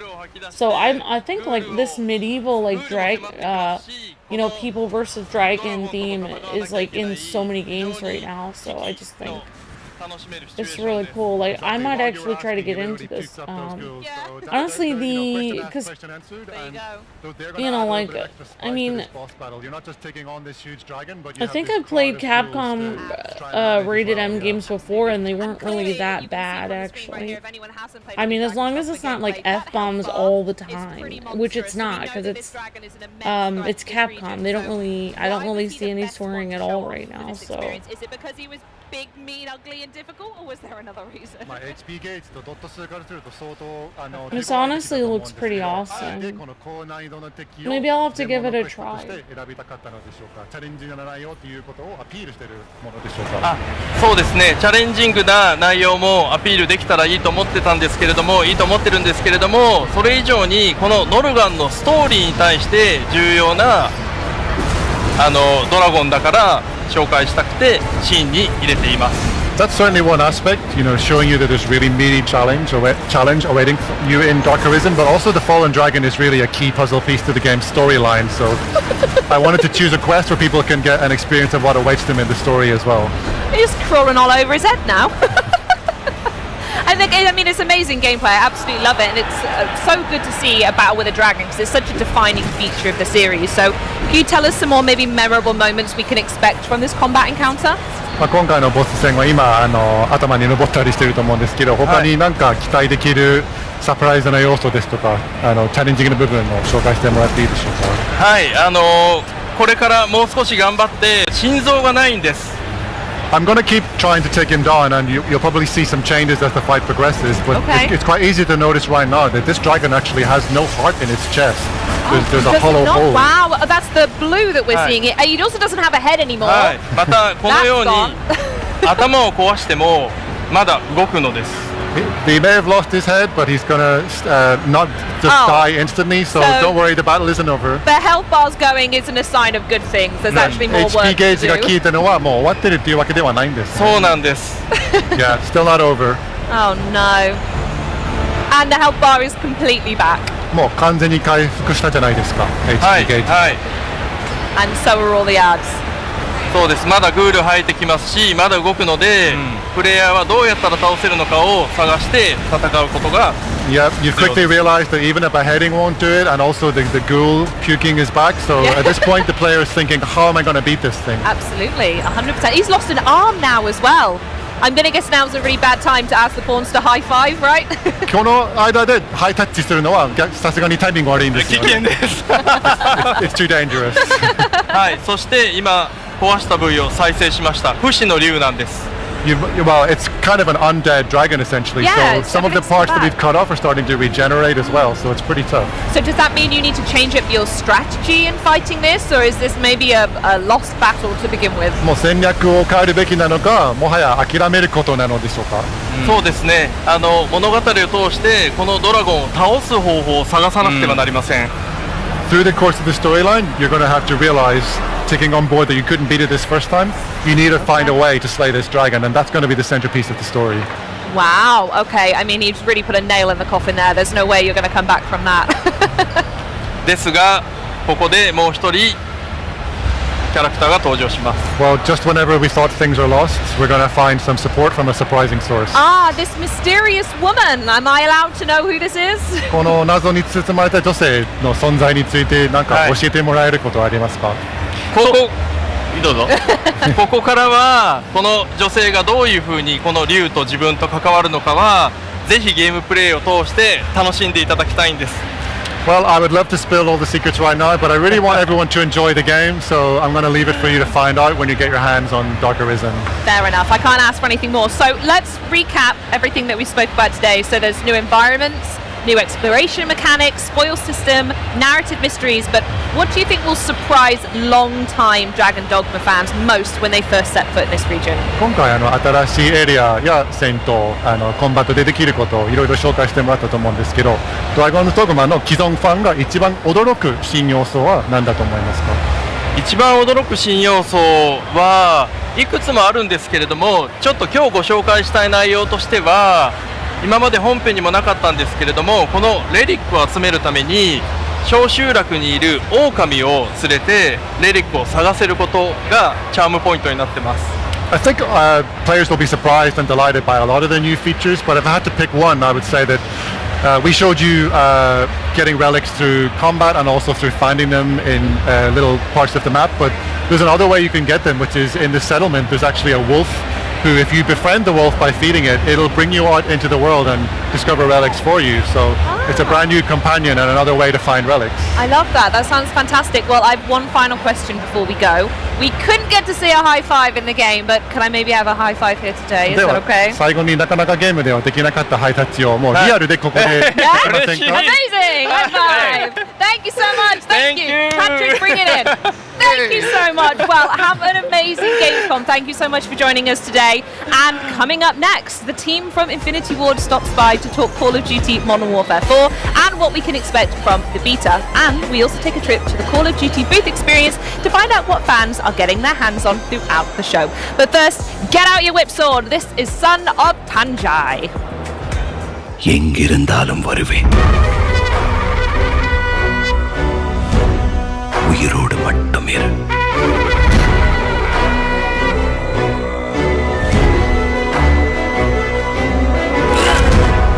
தப்பான இடத்துக்கு வந்துட்ட தம்பி.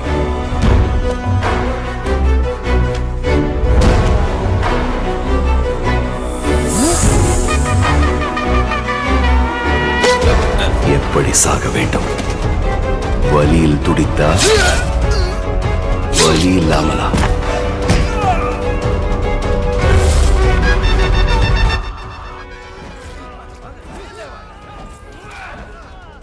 Alright, we got a ninja game.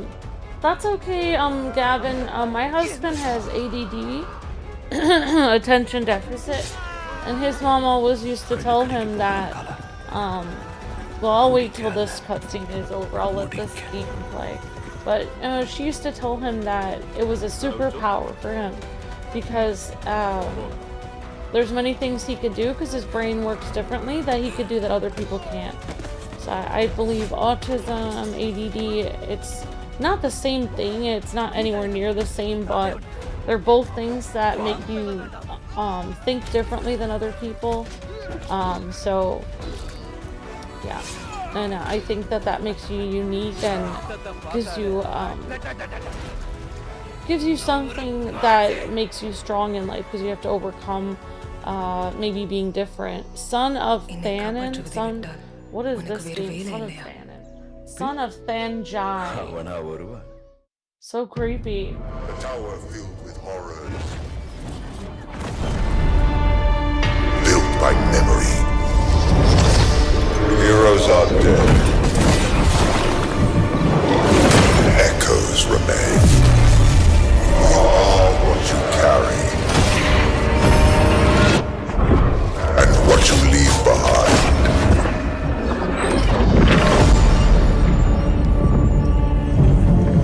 Each relic you discover was built by memory.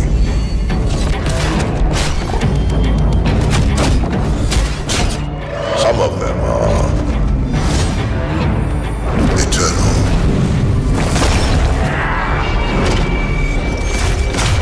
Fight to be remembered.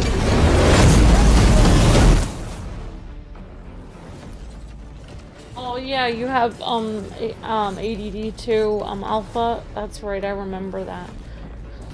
Yeah, I mean, like, I would see it as a superpower, honestly, because like, there's a lot of things that make, if your brain works differently or you're different than other people, then some people may see it as like, oh, you're not like everyone else, so there's something wrong with you. But in reality, ARKHERON. Hi, I'm Min from Bonfire Studios. We're super excited to announce that ARKHERON is coming to consoles. We've been playtesting as a team for years. We've expanded it into PC, and now we're bringing our playtesting to Xbox. I'm here with Jeremy and Elliot, and we're going to talk to you about how much we love our game and why it's fun and different. So how would you describe ARKHERON to a friend? I would describe it as like an isometric, ability-based, competitive PvP game. Bang. Use that one. There's more, right? Yeah. But if you just kind of get to the core of it, that's how I would describe it. To someone who's never played the game before, how would we describe our combat? Yeah, I would say the first thing is if you look at a screenshot or you watch a couple of videos of ARKHERON, you would guess how it plays, but you'd probably be wrong. I think the combat in general, it might look like an ARPG or something else like that, but it plays more like a shooter, which is why it's really perfect for a controller. I think that the combat itself is dynamic. The game sense really matters, your combination, rotation of abilities really matter, your aiming is very important, and then team play is super critical.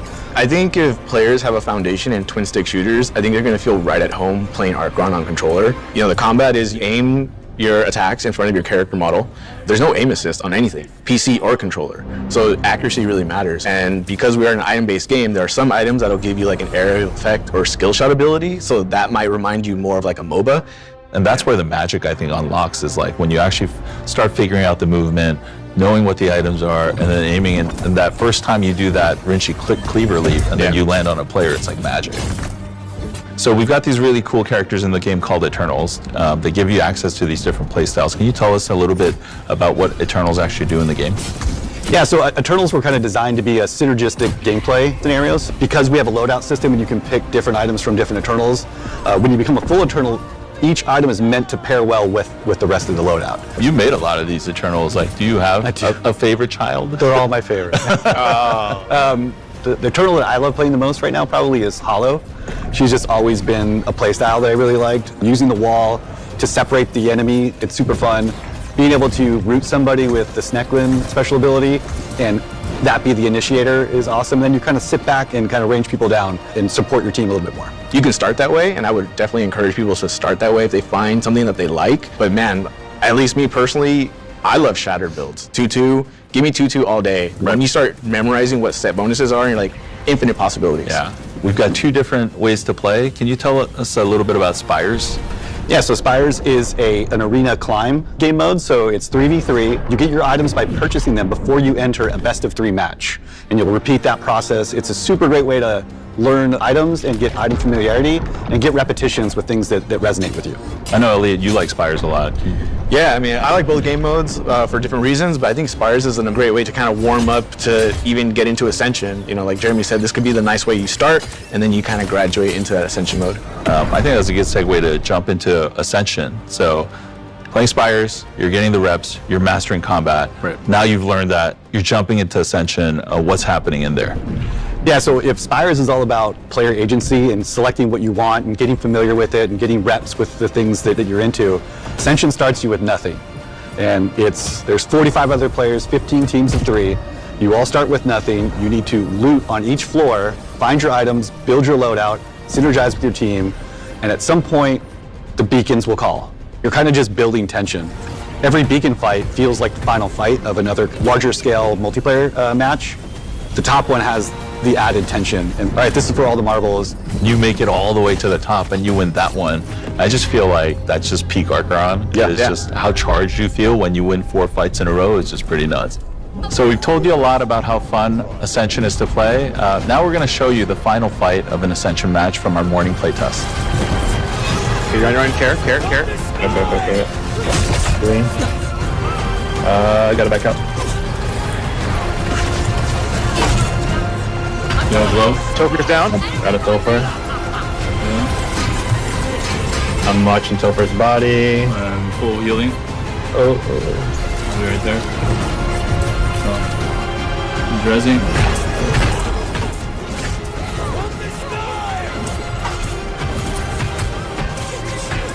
Backing up. Healing.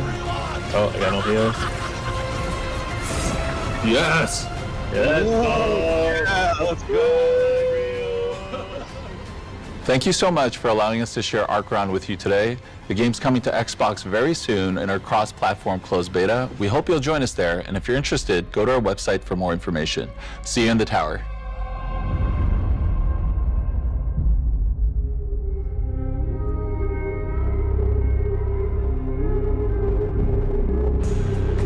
Welcome to the Call of Duty Modern Warfare 4 booth, where we've got 24 demo stations where players are getting the chance to go experience some thrilling 6v6 multiplayer matches. Weekend 1 of the open beta kicks off tomorrow, so we'll throw it to Benny, who is standing by with the team from an Infinity Ward, to tell us all the juicy details. So, fresh off the early access beta weekend, Call of Duty Modern Warfare 4 is on the minds of many of us as one of the biggest games of the year. And here, with what fans can expect from the upcoming open beta, please welcome Infinity Ward's game technical designer, Jack Hoppus. Welcome. How's it going? Good to see you, Benny. How's your Gamescom been going so far? Dude, it's incredible. The booths are insane. It's sick to see players playing Modern Warfare here. It's been a great time so far. Yeah, and I want to start off because I know Infinity Ward really find community feedback important. You've been really working on doing that in communication, that you did a tweet earlier today as well. Can you tell us a bit more about that? Yeah, I mean, ultimately throughout both weekends of this open beta, what we're looking to do is find the most feedback and, you know, seeing what are pain points with players, but also what they're really resonating with. So we're doing a bunch of changes, fixing bugs, finding these pain points, these adjustments that we could be doing, and fixing them within beta weekend 1, but we also have a huge amount of changes for beta weekend 2. We're looking at touching everything from aim assist to movement to weapon balancing to spawns as well. We'll have a full list out at a later time, but we're really looking to hammer down these things for beta weekend 2 and ultimately up through launch. But it's been great. It's been exciting for us to hop in alongside the players, hop in kill block with them. We've got a lot of stuff for beta weekend 2 in terms of new content, Resurgence as well. There's going to be a huge amount of stuff for players to get into. Yeah, I'm so excited. We'll get into a bit of this throughout this conversation as well. And yeah, make sure to keep sending your feedback, because I know Infinity Ward have been loving getting that from players. But what surprised you about the beta from the closed weekends? I mean, a lot of stuff, right? We got a lot of great feedback. I think what surprised us was, so we were doing COD Next, right? Yep. We were about to get on stage at COD Next, and I hear in my ear, they're like, the first nuke has been achieved. Like, I know. They already got nuke in the beta. Cammy got it. Yeah. And I was like, it's so sick. I saw the clip. It was incredible. Also seeing players really hop into the mobility course has been super sick. You know, we tried out a lot of different routes internally at the studio. We really hammered down on the mobility course as a way to test our new movement changes. And, you know, devs were staying up late. They were screen recording their screens and, you know, going back frame through frame on how they could best optimize it. And we thought we had a pretty good time, a pretty good route. And when the beta launched, we saw some of the routes that these players were taking and competing with each other. And it was incredible to see. You know, it was, we watched back through some of the routes themselves, and what was interesting is the routes themselves weren't super different than what we were internally doing at the studio, but the adjustments and the, you know, reloading, you're like, I already have to go down this ladder, let me reload while I'm falling, and then do a roll at the very end, or, you know, go through this section a little bit quicker by some clever jumps and some clever mantles was super surprising and fun for us to see in the beta. So it's been really fun seeing it online. Yeah, I was obsessed. I was like trying to like even like knife switching, just make sure your melee is out, like shaving every little thing if you can. Exactly. What was your fastest time? Oof. I felt like throwing you under a bus. I was like, fastest time. I think we got in the low 40 seconds, I want to say, but we've been seeing sometimes online that just, you know, we're like, how are you doing that? It's insane. Now, we've obviously got the open beta just around the corner. What can fans expect from that? What new features and modes are players going to get? A lot. So you're going to be able to play Resurgence for the first time in the beta. So it's been great. You'll be able to play our new Resurgence map, Zodiac. This is something that we have designed in partnership with Beanox, and we've been playtesting a bunch. We're super excited to get a bunch of early Warzone Resurgence feedback. We've been having a great time on this. Oh yeah, you see that? This execution out of the sky. No more shooting people with pistols. It looks rad, right? There's so many cool POIs on this map. We're super excited. We also have 2 new modes coming alongside Core MP. We've got Hijack, which is kind of this attack and defend tug of war style mode where you're fighting over this data spike in the middle of the map. trying to plant it on the enemy comm station and gain points for your team. We're super stoked with this. We built it with a competitive focus in mind. It's been getting sweaty at the studio. We're excited for players to get their hands on it. Yeah, I've been in those like studio play tests. They get competitive. Right? Everyone's Yeah. shouting at each other from across the room. Yeah. Now with this mode as well, I just saw he just like threw it into someone's like almost like a throwing knife Yep. as well. Yeah, so you wield the spike, it actually takes up the spot of your lethal equipment, and you could either throw it onto the tower, the comms tower like you see right here, or you can walk it in. And if you're really in a pinch and you just need to get someone right away, you can throw it as a lethal, almost like a throwing knife, and bonk it off of them.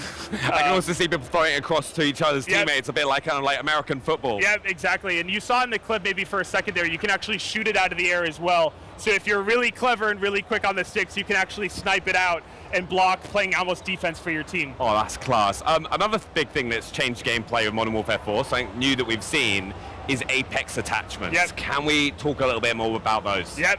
So Apex attachments are the final unlock in your weapon progression journey, and these completely change the way that the gun plays. So here you can see for the ISO, it's got these laser-tipped, or like kind of these RFID chips inside of the ammo that once you shoot a target, you can locate them through walls.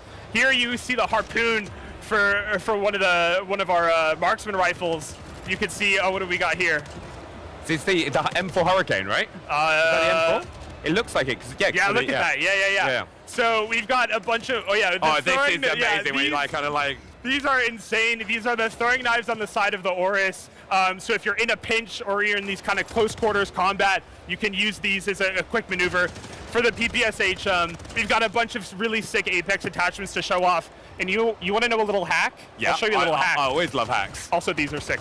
Hack is you could actually, if you're playing gunfight, a bunch of our loadouts include the Apex attachments for the weapons. So if you want a sneak peek of them, just queue up some gunfight and you'll be able to play. Give them a little go. Give them a go. Before reaching the max level. Yeah, so, that's the hard thing, because like working way through, and like I really liked one of the features when you rank up weapons in multiplayer, that some of the attachments will also unlock on the other guns. Yep. So we really wanted to streamline the weapon progression journey this time around and have it be incredibly satisfying where, hey, I already unlocked this attachment on my M4 and I'm leveling up a different rifle. Yeah. Why do I need to unlock it again? We're just going to let you skip that level and go right on to the next one, making, that first level up, unlock a bunch of attachments, and then progressive weapons down the line. You'll be skipping levels left and right. Now, multiplayer is obviously such a huge part of Call of Duty, and Modern Warfare 4 is really trying to advance that. Can you tell us sort of more of the vision for Modern Warfare 4 and what innovations that we can expect? Yeah. I mean, overall, our vision with multiplayer for this game was to make you feel like you are having the most fluid, grounded experience that you can in a Call of Duty game. With this means that we never want you to feel like you're stuck in an animation or you can't do something. We never want the game to tell you no, right? Yeah. So you could see this in moments like our new mantling system. Previously, mantling used to kind of be this animation where you felt like you were lumbering over a surface. And now, you can mantle into a slide, you can mantle ADS, you can actually cancel your mantle as well, getting out of it early if you see something and you want to bail out of it early. So our philosophy with multiplayer this time around is to give you the most freedom that we ever have, and have it be the most fluid, grounded, and really polished multiplayer experience that we've had to date. And a lot of that comes with feedback from the community, right? Like what we've been doing with the open beta, or with the early access beta last weekend and the open beta this weekend, is to really see what players love and what we can really polish upon for launch. So that's really been our guiding light, is following what we find to be is true and listening to the community as well. Yeah, I think it goes back, like the community sending feedback, kind of making those changes, and also getting in the mobility course so you can like perfect that movement. It really does help. Yeah. We built it as a way for ourselves to test the movement, but we were having so much fun with it that we wanted to get it in the players' hands. It's such a fun thing to do because you like try to shave all those times off. But talking about the fun things to do, there's some players don't want to always play a competitive mode. What other fun stuff do we have coming for Modern Warfare 4? Yeah, I mean, in the second weekend of the beta as well, we have our new ground war experience. This time it's called Combat Outpost, where you're fighting over these 3 key buildings in 2 POIs in Hajin, which is our big map where DMZ will take place. And you're fighting over these big outposts, and every time, the more time you stay on the point, the stronger that your outpost is going to be. You're going to reinforce it, and eventually it's going to start off with these UAV radars, and then it's going to be airdropping in kill streaks for your team. And then if you progress long enough, you're actually going to get tanks so you can push into the enemy territory and gather more outposts for your team. This is super fun. It's this large-scale vehicular combat. You're going to be playing it on 2 POIs in the beta. It's Imgen Farmland and Wolves Stadium. Both of these are going to offer a new variety of gameplay to play on. It's super fun. You're fighting in these big open areas. You can see our kill streaks come in, have these big air shows combined with this vehicular combat, but also kind of, you know, in part with our close quarters combat while you're actually taking these outposts. So yeah, you can see here some of our kill streaks being called in. This has been a lot of fun. It's played on this large scale combat. It's been a great experience. It's also, the map looks amazing because of course, super excited for the big map experience later on, and just this is the first opportunity people are going to have with that map with Hajin, so it's great to see. Also, spawns. Yeah, I really want to touch on this because it's such an important part of Call of Duty and like your playing experience.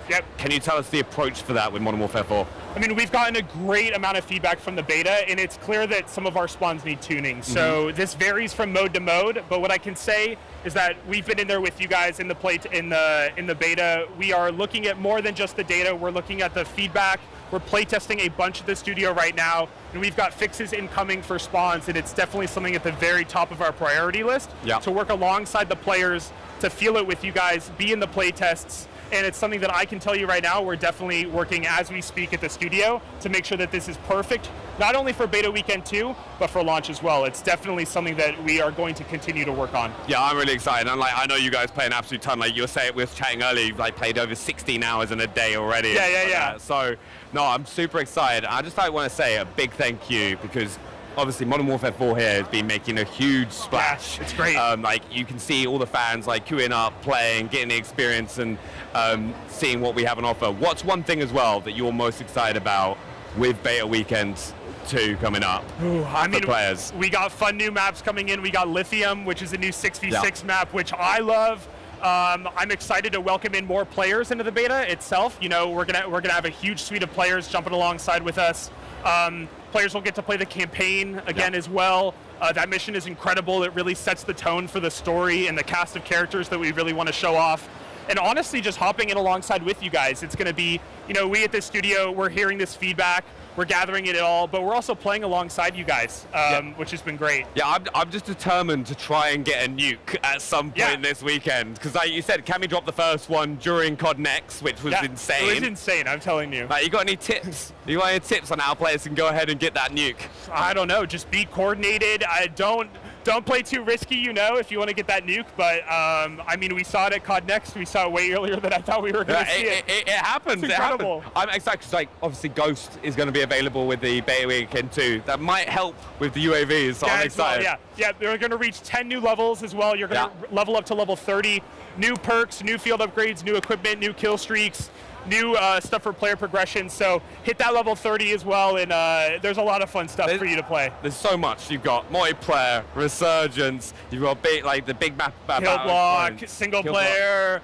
Campaign. Got a lot of stuff. Yeah, it's got to be the biggest beta ever. But Jack, honestly, thank you so much for coming and talking to us. Like, I really enjoyed it. I'm really excited for the weekend. And yeah, make sure you get involved as well. But yeah, thank you so much, Jack. Yeah, thank you. Now, today we've seen the future of gaming, from horror to racing, from sims to first-person shooters, and everything in between.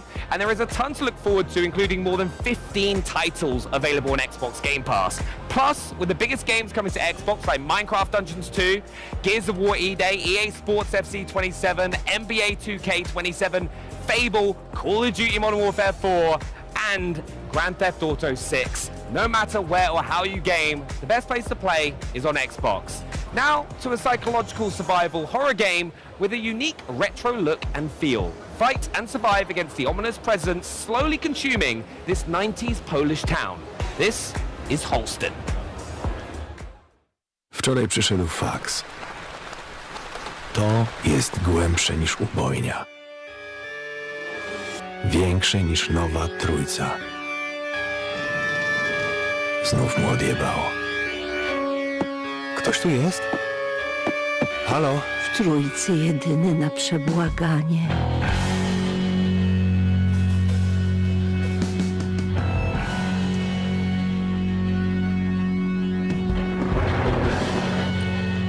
tym zaczęły się schody. Znaleźć Bartka i przekonać go, żeby porzucił swoje śledztwo.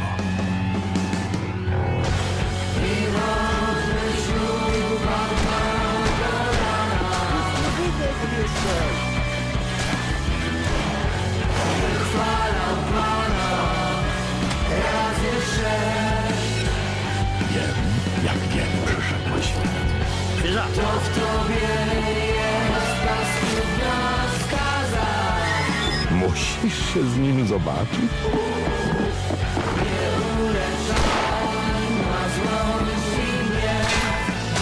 To, czego potrzebujemy i to, czego chcemy, to dwie różne rzeczy. Może chcesz go zobaczyć, ale tak naprawdę potrzebujesz, żeby zniknął.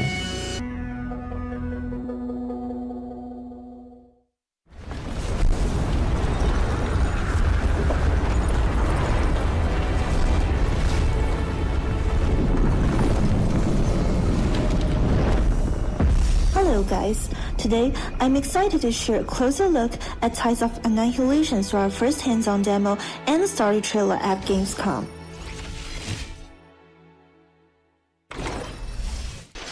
At the heart of Tides of Annihilation is our dual frontline battle system. Gwyn does not fight alone. She can call on different knights, each with their own fighting style and role. In our first hands-on demo, players can try 5 knights in 8 different combinations. Each setup pairs a main knight with a sub-knight, and different pairings change how you fight.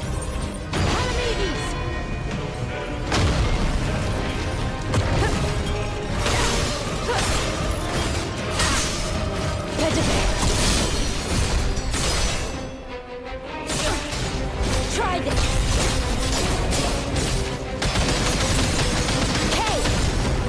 For example, Palamedes focuses on powerful charge attacks, while Kay, the Time Knight, can freeze enemies and control the pace of the battle.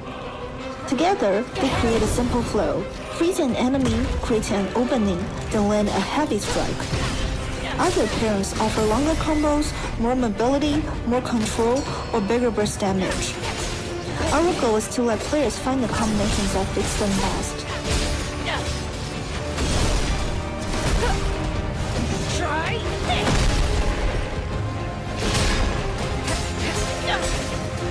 Got it!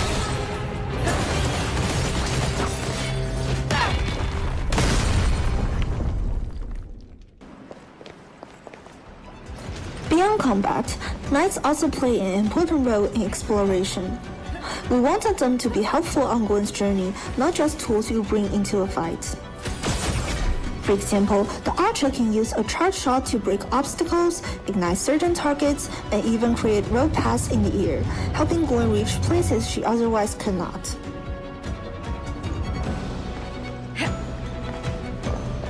These abilities makes exploration feel more active, while staying true to what makes each knight unique.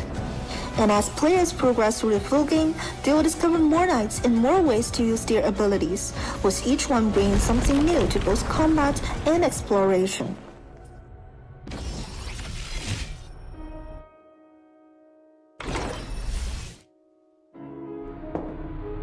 While the knights are a big part of Tides of Annihilation, Gwyn is still at the heart of the story. Our latest story trailer at Opening Night Live shows an earlier side of her, before she becomes the fighter players meet in-game. At this point, Gwyn has just been separated from her sister and thrown into a world consumed by the fog. She's not trying to save the world, she just wants to survive and find her sister. That changes when Guinevere tells her that she carries the power of King Arthur and may be able to command both the fog and the knights. But if you wish to reclaim London, you must harness the fog. Her words, "Teach me," mark the moment she decided to step forward. By the time players meet Gwyn, she's already stronger and more determined. But her journey is only beginning.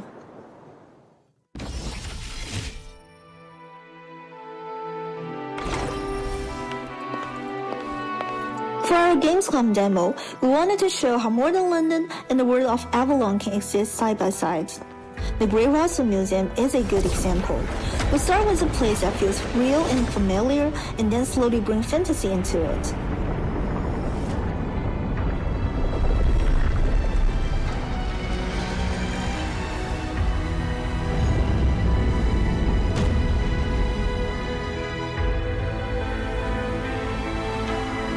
As players move through the museum, they begin to see that change. Lines grow through the building, broken knight's armor fills the halls, and the world of myths starts to take over. We also expanded areas like the Chinese, Egyptian, and Japanese galleries, while keeping the identity of each space. Later, places like the Book of the Dead, Folded Realm, and Reflection, the Great Russell Museum takes player much further into the fantasy side of the world.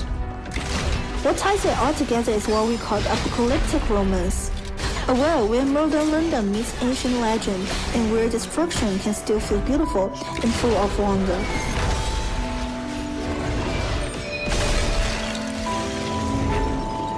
Gwen's journey is only beginning. We can't wait for you, our players, to experience it. So I will say, see you at the tides. What's this do? No, because it goes up, not the tower. Oh no! What did you do? Wait, I didn't know that was going to happen. What do you think will happen? Okay, battery is on. Should we put the big things on first and make it easily climbable? Are you on? There is also a hover pack over here. I would like one of those. This is insane teamwork. Good, isn't it? Later, guys. If that reaches zero, it collapses. I can't roll. You just threw that!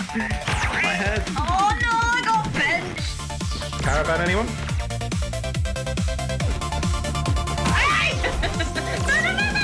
No, let go.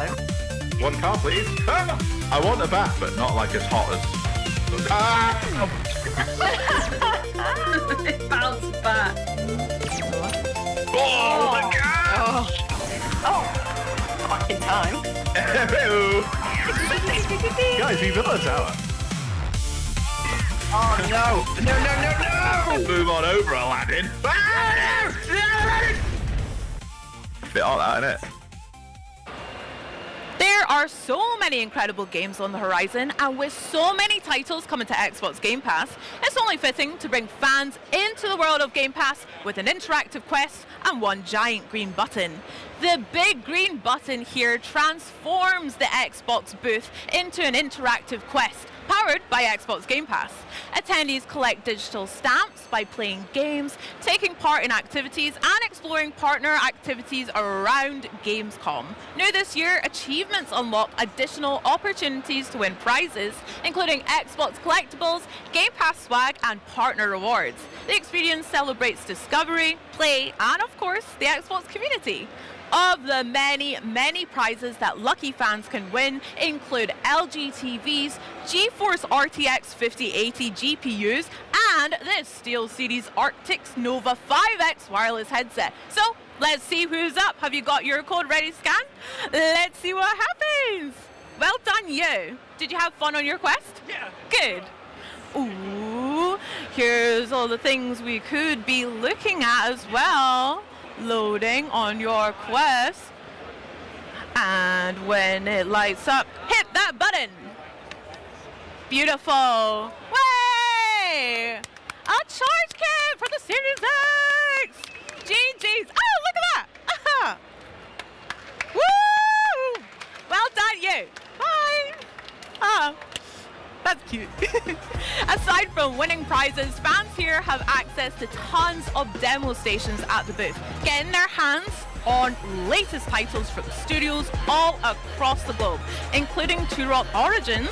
With more on the latest from the franchise, let's throw it over to Charlie and Henry.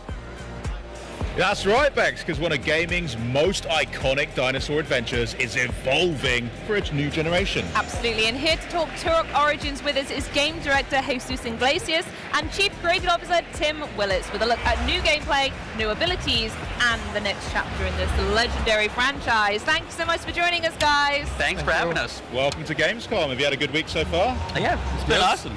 We're excited. Excellent. Now, Turok's a very exciting franchise, so I have to ask, Have you brought us something fun to watch today?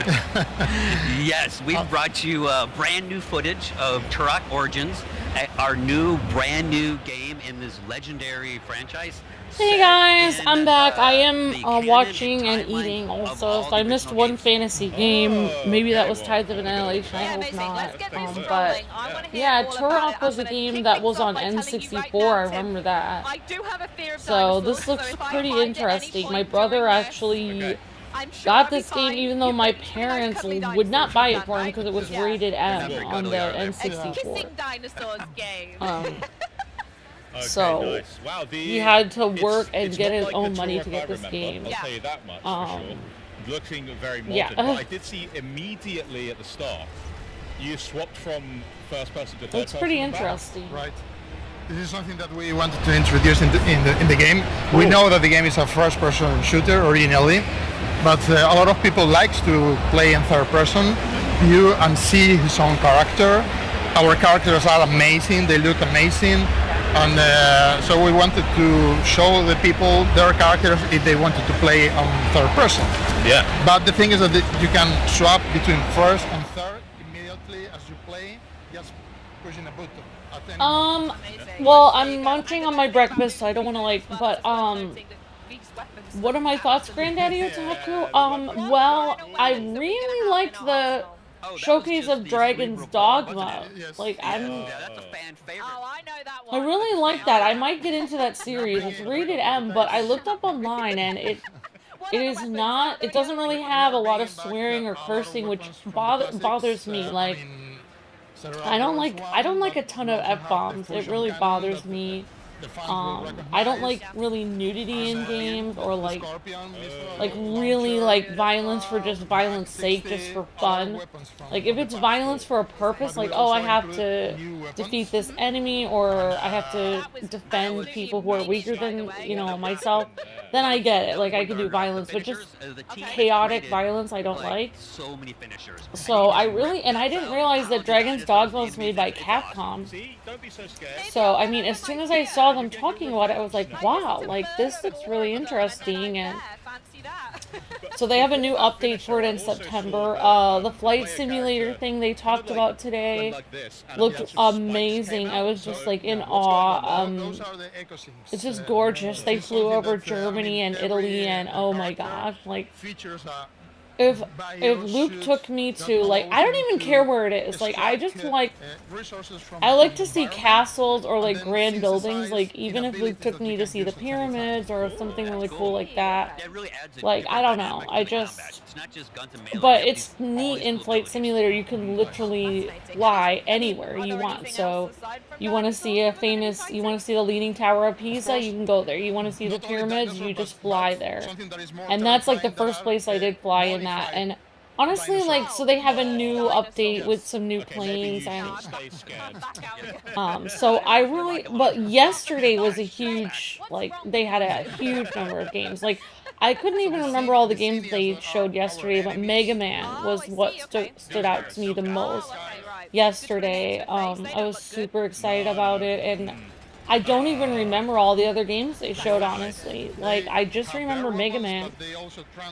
I've always thought of Mega Man as, like, one of the top-tier games. Like, I always think of, like, the top-tier games as, like, well, growing up, like, in the, late 80s, early 90s, early 2000s, like, I see games like, like Mega Man, Sonic, Mario, Castlevania, Metroid, and then I later learned about things like Final Fantasy and stuff like that, because I didn't really have a PlayStation, so neither did my brothers, but yeah, I just see Mega Man as like one of the greatest franchises of all time, personally, and I love the music. The music is like makes my soul like soar. I just love the music. It's so intense and cool.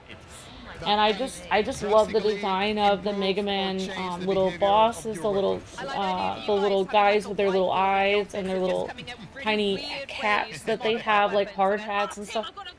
And I just love Mega Man music and the design. And I really liked the Mega Man game. It was cool. I love the backgrounds of it that they showed. Of course, this was the demo that they had a while ago. I didn't even realize the demo was out. Or maybe they just came out with it. I don't know. But yeah, Mega Man is just like, boom, like that's, like I cannot wait to like, I know Luke's gonna play through that game, but I just want to make another second account and just get my hands on it and play it a little bit. So, yeah, I don't actually, the games that stood out to me at Future Game Show were the Prince of Persia type game looked really cool. Tides of Mizan or something. Tides of Annihilation was cool, but I really like the Noru. It was the first game that they showed on the Future Game Show. That was awesome. The one that has there's a few games with dinosaurs in them.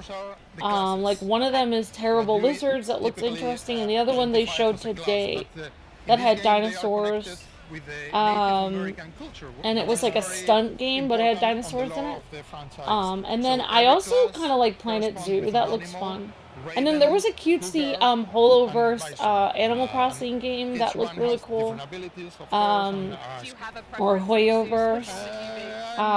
Honestly, I thought that I was blown away. Like, I really liked a lot of games they were showing on the...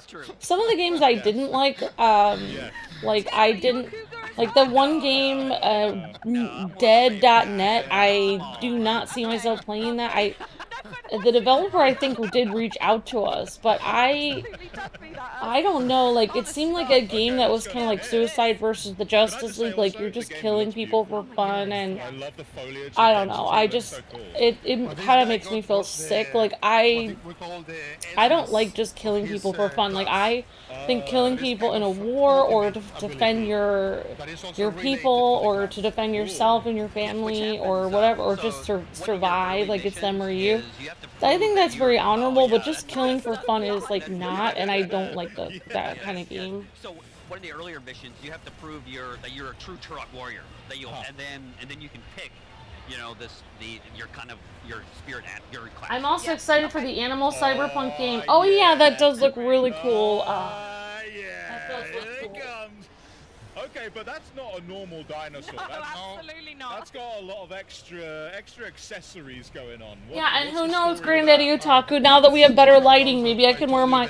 When we do a Mario game in the future because of your donation, like a year ago or more, like several months ago, or almost 9 months ago, that I never got the Princess Peach cosplay. Now I have it for Luke and myself. Well, not Luke, has the Luigi. So who knows? I'm just thinking of a random thought. Hi Jotra, hi everyone. But I love Microsoft Flight Simulator. I always wanted to be a pilot myself. Like I actually got I was gonna apply to the because I love math and science, and I always wanted to fly a plane, so I was gonna apply to the I forget what it was called, Air Force Academy in the United States. But I heard some really dark things about that school, like especially for females that go to the Air Force Academy. And I was afraid, so I didn't apply there. But I really wanted to fly a plane. Like, I actually wanted to take flight lessons. They're like $300 a lesson, and originally when we moved to Pennsylvania, they had a small airport and I was going to take lessons. I just really wanted to fly, like, my whole life. I just want to so much. So, like, I just love Flight Simulator. And I also like diving games that aren't scary. Like, I liked that one diving game that Nintendo did, but it started to get really creepy. So Turok Origins coming 2027. Yeah, that's right. Yeah, it's happening. It's gonna be happening, Granddaddy Otaku.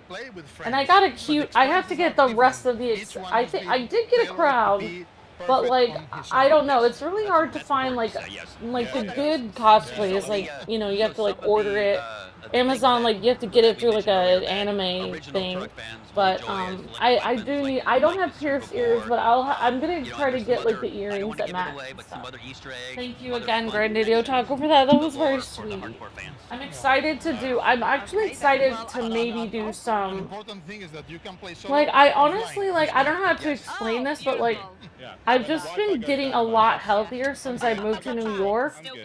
Like, everything is more expensive here, but I just have been working. I don't have a lot of time. We don't have a lot of money for me to get junk food and stuff. So I've just been looking a lot healthier. So I'm just like, oh, maybe I'll be on camera more then. I won't have to like worry about how I look or something. So plus I've had to have a low sodium diet, which has really changed my life. Like, everything has salt in it. So now I'm just eating like, I don't know, just like right now I have rice, beans, cucumbers, and some onions on this plate. Like, I can't eat normal food, but it's okay. Oh, a dungeon crawler, and this is what one person in the chat said wasn't a dungeon crawler, but I actually believe this is. Like, they were like, there's no dungeon. It's like, well, it doesn't matter to me if there's a dungeon or not. This feels like a dungeon crawler type game. Like, to me, this feels like a Skylanders type game. This game looks really fun. Like, I would play this with Luke. But yeah, the game that I really started thinking about today was Dragon's Dogma. I was like, why have I not played this? Of course, it's rated M, but there's not too much. Like, I was watching it, and there wasn't a lot of blood. There wasn't gore. There weren't really F-bombs in it.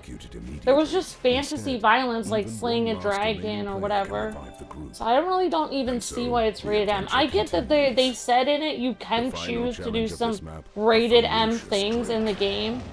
Like, you can choose, like, when you're at a village or whatever, you can choose to see a lady of the night or whatever, but you don't have to do that, I guess. So I don't really see why it would be, well, I guess it would be rated M because if you could choose that. But I'm just like, I'm really interested in the Dragon's Dogma. This game looks interesting. Honestly, I can't play them all, but yeah. Well, thank you for asking, Granddaddy Otaku. It's very sweet. And that's very cool. Even if it was for a, you know, that's cool that, okay, Dragon Fire. So many dragon games. Oh my god. In-depth look at the world, the characters, and the story of this very next title. Stranger Than Heaven is a brand new action-adventure game coming January 15th, 2027 from RGG Studio, who are renowned for their ability to craft deeply human stories with thrilling action and some pretty juicy combat. A big thank you, though, to producer Hiroyuki Sakamoto and interpreter Mai Hapsh, who are joining me for a live gameplay presentation, but also to tell us all about this very ambitious title. First, though, Sakamoto-san, can you give us an overview of Stranger Than Heaven?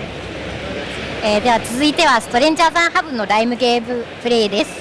本作はスリリングなアクションとコンバット、そして人間ドラマを描くことで知られる RGG スタジオが送る完全新作のアクションアドベンチャーゲームです。リリースは2027年1月15日の予定です。本日は本作について語っていただくためにプロデューサーの坂本博之さんと通訳のラプシュ舞さんにお越しいただきました。まずは坂本さん、ゲームの概要を教えていただけますか？はい、ストレンジャーザンヘブンは、日本人とアメリカ人の、血を引く大東誠という男の物語になっています。で、1900年初頭のですね、アメリカで、差別を受けてですね、身寄りのない大東誠が日本に渡ってその新たな居場所を求めて、旅するところからこの物語が動き始めます。でやっぱりこういろんな差別を受けて日本にやってきたもののやっぱすごくそこでも生きていくことがすごい苦しい、環境の中それでもこうがむしゃらに生きていって、いろんなこの大東誠が持つこの歌を使ったこう興行師としての才能だったりとかそういった部分がこう積み重なってですね約50年にわたるこの人生を描いたゲームがこのストレンジャーザンヘブンになります。Yeah, thank you. Stranger Than Heaven follows the story of the protagonist Makoto Daito, He's an outcast of mixed origins, of Japanese and American origins, and he's faced with discrimination in the early 1900s US. He has no family to rely on, and he flees to Japan because he hopes to find a place to belong there in Japan. But he finds himself having to use extreme violence to survive, and on the other hand, he discovers his musical talent to thrive, and you will be able to show this aspect of the showbiz as well. And his whole life spanning across 5 immersive cities and 50 turbulent years of Japanese history between 1915 and 1965. Wow, it sounds like a really quite enthralling and captivating story to be able to play through. And many of RGG's previous titles are quite known for showing depictions of more modern Japan. So what was it like to have the chance to take people back to an era like 1915 and other mid-century eras? How did that influence as well the combat design of Stranger Than Heaven? すごく面白いセッティングですね。RGG スタジオの過去作は現代をとてもリアルに描くことでも有名ですけれども、今回は1915年という歴史を遡ってプレイヤーを過去に連れていくという体験がされましたけれども、これはコンバットデザインにもどんなような影響を与えましたか？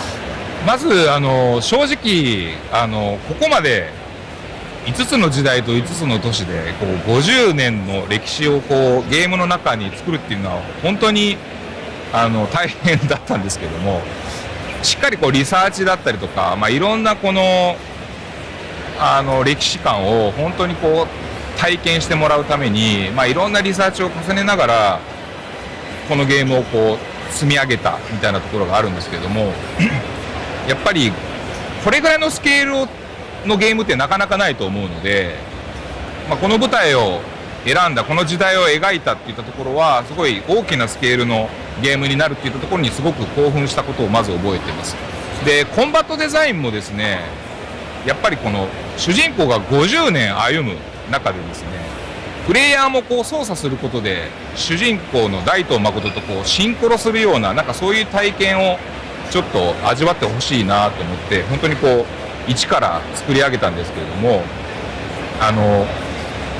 主人公が年取るに従ってプレイヤーが例えばなんでしょうね、ナイフを使い続けるとナイフマスターのような能力、そういうスキルが身についていったりとか、その50年っていうゲームの尺に合わせてゲームコンバットシステムもうまく連動したようなゲームにしています。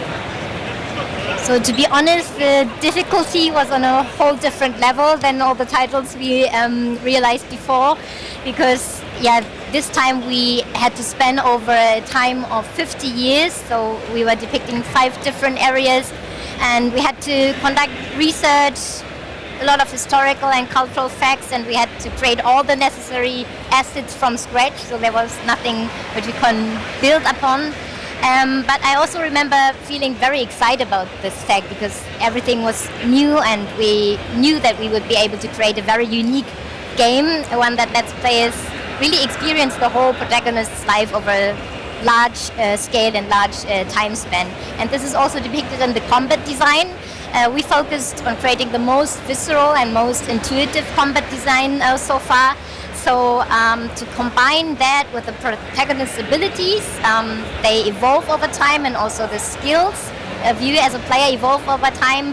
I think we managed to truly create an engaging experience. So for example, if you start using a knife in the beginning, it might feel, you might get used to it, but your knife proficiency increases over the time, and you will be able to unlock special abilities too. And when you will evolve and mature together with Gaito Makoto, the protagonist. Yeah, it definitely sounds like it's a journey you'll take together with Makoto-san. Well, I'm really excited to see what you have brought, but why don't you tell us a bit more about the demo that you've actually brought for us? じゃあ主人公と一緒にプレイヤーも成熟していくという感じですね。面白そうですね。今日はどんな、デモを持ってきていただいたんですか？はい、ストレンジャーザンヘブンは今回このゲームズコムで初めて一般向けのプレイヤブルデモを展示させていただいてるんですけども、まずはこの先ほどコンバットシステム、新しいコンバットシステムで本当に左右独立して操作するこの新しい操作感となんかこうフィードバックみたいなものをまず味わってもらいたいなというところと、実際5つの時代5つの都市っていう舞台っていったところがゲームの本編の作りなんですけど、その中からこう3つ小倉と呉と南のこの3つだけ、ちょっと触りなんですけれども、なんかその舞台もちょっと味わってもらえるような、そういったデモ構成になっています。So Stranger Than Heaven is playable at the Gamescom to the public for the first time. Nice. With a demo focusing on the innovative combat system this time, where you can independently play the left-hand side and the right-hand side of Makoto Daido's body. And we'll showcase that in a minute. Throughout 3 of the 5 expensive cities and eras, you will also experience them in the full version. So, namely Kokura, Kure, and Minami. Okay, nice. Well, let's go. Let's see what we got. 早速始めてみましょう。はい。So we're starting off, well, where are we starting off? Can you give us a bit of context on what you're dropping us into straight away? どこから入るかちょっと補足説明してもらえますか？はい。まず最初は1915年の小倉という舞台から始めていきます。で、この小倉という舞台はですね、物語の中でも当時は本当に日本でも最大級のこの工業都市で、いろんなこの労働者に揉まれながら大東がどうやってこの先この国で生きていこうかみたいな、そういったきっかけの時間軸だったりします。So we start off with 1915 in Kokura, where the protagonist Makoto Daito arrives from the US, and he's struggling to survive as an outsider in this new environment for himself. And Kokura is really an industrial town, said to be home of one of the world's largest foundries. So it's bursting with the passion of hard-working workers and theory workers. And he tries to find his way here. Also, is that the same? そう着てるもの同じですね、これ。同じの着てます。It looks so Exactly the good. same. すごくかっこいいです。Oh wow, straight away. はい、バトルが始まりましたけど。So the battle started already. Yeah, I love that you saw everyone else just clear out. で、みんなが後に引くっていうところが見えて、すごいいいです。 Feels like a very a classic Japanese film style to have the town just. 日本の映画を思い出すような。Very cinematic. とてもシネマチック、映画的ですね。はい。この新しい操作、本当に右左好きなように組み合わせて自分でコンボができるってとこがすごく新しい要素になっています。So it's a completely new combat style where you can freely combine combos using your left and right half. Oh, nice. ガードも右左こういう風に左右にできるんですけど。And equally you can also guard differently, independently, left hand and right hand side. これをタイミングよくやるとパリになって今みたいにいい強い技ができたりします。And if you time it correctly, you can also chain into a parry. So. I already see what you mean when you say visceral. This combat feels like there's a nice weight to when you land a hit as well. すごい没入感してすごい正直にいろんな動きが伝わるっていうのが分かります、ね。そうですね。左右思った通り押すとこういう技が出るっていうのはものすごく直感的になるので。最初はもちろん慣れはいるんですけれども、これが慣れてくると本当に今までのボタンと違ったような操作感で遊ぶことができる。So it's really intuitive, like you would punch with your right hand if you press the red button, and it maybe needs a bit of time to get used to this new feeling, but then it's really immersive and really intuitive. Nice. Whoa. じゃあまずは destroyed. はい。じゃあ次の舞台に次はクレっていうステージになります。And we dive on to Kure. It's the next stage. And is this also a little hey bit guys, further this game ahead looks in time? interesting. I guess they're doing a pretty big showcase on it. And Granddaddy Otaku said the interpreter is pretty cute. We were in 1915 or at in least I Kokura, think now he it's was saying that. 1929. 1929. So maybe now we'll also see, like you interesting. were saying, that sort of refinement Yeah, of I his just technique with fighting hello, will be a little happy different mom. now as Hi everyone. It might be Luke might do a video on the topic of some of the celebrities passing away, but I don't know. He doesn't really like talking about death a lot. He only did a tribute to exactly. You can also see the time has changed his cat, on and then he his did a face tribute and on his to appearance. Kevin Conroy, because Kevin Conroy was like basically and also his the whole hero. setting, He it looks like a different loved era. Batman. More So industrialized. he saw Kevin Conroy as the voice of Batman, and also Luke looked up to Kevin Conroy because Kevin Conroy was like a hero to him because Luke loved voice acting. It's one of the things he wanted to do. I mean, it's possible he could do a tribute, but I don't know because he's working on so many Batman videos right now. There's also changes in terms of the weapons. Takes, on total, we don't have the kind of income we did when he used to do tribute videos. He had a tremendous amount of income coming in. But thankfully to you guys and gals in the chat that are members, Happy Mom, Granddaddy Otaku, and Jotaro and other people, maybe it makes it more possible in the future to do tribute videos. But the thing is, like, those videos take weeks to do, and you have to have income coming in to support yourself so that you can have time to do those. Like, if you have to like work every day and stream every day just to get enough income to just eat, then you don't have any time to do like tribute videos because that takes several days to He's got like edit a and smaller record and cutlass, stuff.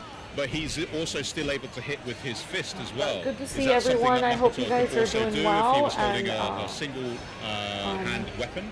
It's been a fun Gamescom, honestly, and enjoying it. This kind of reminds me of Yakuza or something like that, so I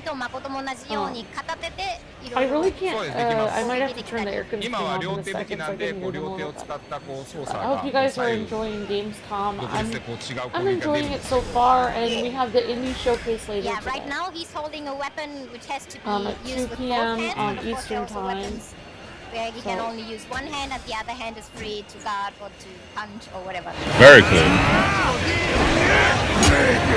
And then also the way that you'll use, well, the weapon that you have, I suppose it's understanding which end is for which hand, knowing this is maybe better for quicker, this is better for power attacking maybe. Is that kind of how it works? あと武器によってはどっちサイドを左手で持ってどっちサイドを右手で持つかとか、どっちがより強い攻撃ができてどっちでガードできるかとか、そういうのも基本的に片手武器は右に持って左手はこう素手攻撃なんですけど、まあ、武器は武器の強さがあるんですけど、まあ、素手は素手の強さみたいな、まあ、そういう組み合わせをこう自由にプレイヤーが考えてこう攻撃を選べるみたいなところが、すごい自由度のあるコンボ設計ができるっていうのがすごい売りだと思います。So the combo design is really quite flexible, so especially when you use one-hand weapons, which you hold in your right hand, you can still decide, okay, how do I want to use this weapon? What do I want to do with the left hand? Do I want to punch? Do I want to hold a different weapon? So it's really very creative also. Wow, the fashion is real nice now, yeah. Oh my god, he looks so good.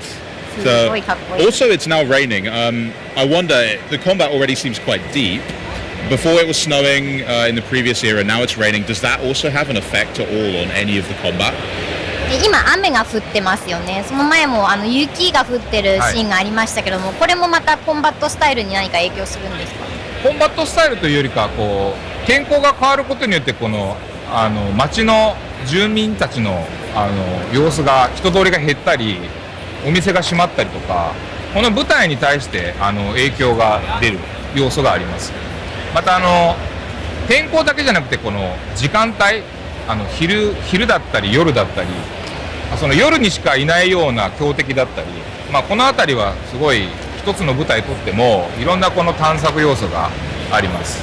It doesn't necessarily affect the combat style, but the whole setting. So if it's raining heavily, there will be less people on the street, or shops will be closed, etc. So not only weather, but also when you get more advanced, you can also choose at what time of the day you want display to be staged. So if it's at night, then also there will be less people or different people walking around. That's fascinating. This guy, he's smaller, but I have a feeling he's going to be tougher. この人、さっきの敵よりも小さいですけども、小柄な割には結構タフな。かなり凶悪なこの敵なんですけども、これもこういうボス敵のようなものも本当に物語にいっぱい出てきて、この1対1のこの緊迫したこの戦いみたいなものもすごい楽しんでもらえると思います。Yes, this guy is really a tough enemy. He's small, but nevertheless, it's not easy to win against him. But you will have a lot of those kinds of boss enemies, and you will be able to explore a lot of ways to combat them. I saw as well there was the chance with a prompt where you could use both triggers. Can you explain a bit more about how that happens? あと両方のトリガーを使えるよっていうプロンプトが今入ってましたけど、それについても説明してもらえますか？敵の気力みたいなものがありまして、それを削るとですね、今みたいにこうチャンスな時間帯が生まれます。そこで両方押すことで強い攻撃が出せるみたいなそういう設計になっています。So there's an energy level of the enemies, and if this proceeds, there is the possibility to trigger with both sides of buttons and attack. Yeah, so I put down like this game kind of looks like a Yakuza game in a little bit to me. It does seem to be so far painting a bit more of a serious tone than we've perhaps seen in previous RPG games, but I do still love that kind of zaniness and some of the weird wide side activities that we can do. Will there be some of that in Stranger Than Heaven as well? 今回のタイトルは結構シリアスでダークなトーンだなというふうに感じるんですけども、その過去作のちょっと奇抜なサイドゲームとかサイドクエストとかがあったり、そういうところも好きだったんですけども、そういうのを今回の本作で見られますか？いろんなこうキャラクターが出てきたサイドストーリーだったりもちろん入ってはいるんですけれども、やっぱりこの過去の日本を舞台にした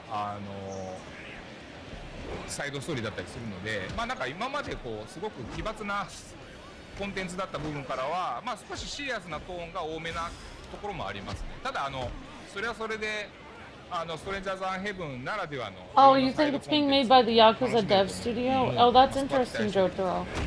Yeah, it feels like Yakuza to me. I wonder if Luke would play this. I don't know. I'm very interested in the, well, like I said, I'm interested in Dragon's Dogma. That looks like a game I would like to try. A lot of characters, but in total, this is a story about the past and rough times. So Stranger Than Heaven, coming January 15th, 2027, made by Sega. The combat is visceral, it's brutal. It looks beautiful as well. Like the lighting on that last stage was so stunning. I loved it. So yeah, thank you for showing us that. Is there anything else that you can maybe tell us about the game that's only going to make sense after I've played it? そうですね、すごくかっこいいゲームになっていましたし、もうデザインもすごいし、なんか最後のステージのライトの感じも。Yeah, I mean, Sega made the Yakuza, I think so. That makes sense, Jotaro. Hello, Geeky PJ. Hi, Maple. Hi. そうですね。やっぱり Spider Hulk. Hi, Granddaddy Otaku. Hello, Happy Mom. Hi, everyone. ゲームなので、これだけのこのスケールのドラマっていうのはなかなかないと思います。で、今回デモでは本当にそのコンバットの新しい要素をピックアップして楽しんでもらえるっていうデモだったりはするんですけど、やっぱり本筋はその一人の男生涯を描いたナラティブゲームを Dog and Tupac are in this game. Okay. 味わってもらって本当に Yeah, I remember Snoop Dogg was working on a game. そこを一番期待してほしいですね。あとはまだまだ音楽を使ったショービズの要素とかもこのバックに遊べる要素としていろんな楽曲も用意してます。Oh, eating cheap pizza with some tomato soup in the cafeteria for college? Awesome, Kiki PJ. 嬉しいと思います。So as far as I'm aware of, I think there are not many games that span the whole life of one single man. Yeah. So this is, in that sense, a really epic drama you can experience. This time with the demo, we just picked up 3 different stages, 3 different cities, to showcase also and to show you what it feels like, what it looked like. But of course, really this epic drama you will only experience by playing through. So I hope you will be able to experience, and I'm looking forward. Also, it's not just a new combat system, but also a big part. She's goes very to sweet. music. That So the whole showbiz gaming element we have not shown the yet, but you'll be able to create your own music, and Daito Makoto's the showbiz element interpreter. will be shown. So yeah, I hope you will. Honestly, be why able do to I always enjoy get a and really check it nice out. feeling around people from Capcom? They're always so nice. And when Luke and I go to their booth, like at game conventions and stuff, they're always so kind. I really like Capcom, and for American companies, I really like Activision myself. It just made me so upset that people were getting so mean towards Activision. I didn't like that, because I really like that company. Sakimoto-san, thank you once again for joining us. Remember, you guys can get your hands on Stranger Than Heaven when it releases on January 15th, 2027. But now, to Milizione.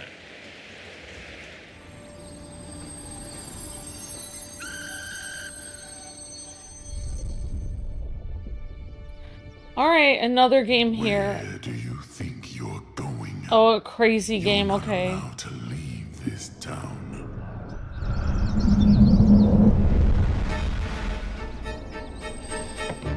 Everyone knows no one is going to help you escape. And if I hear a single complaint about your behavior,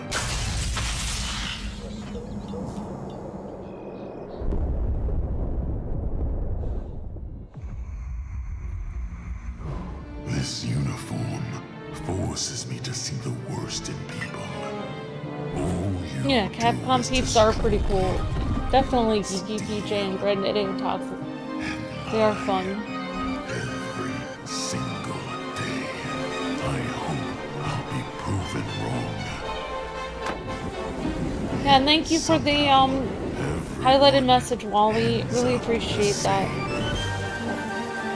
R.I.P. to Peter Cullen.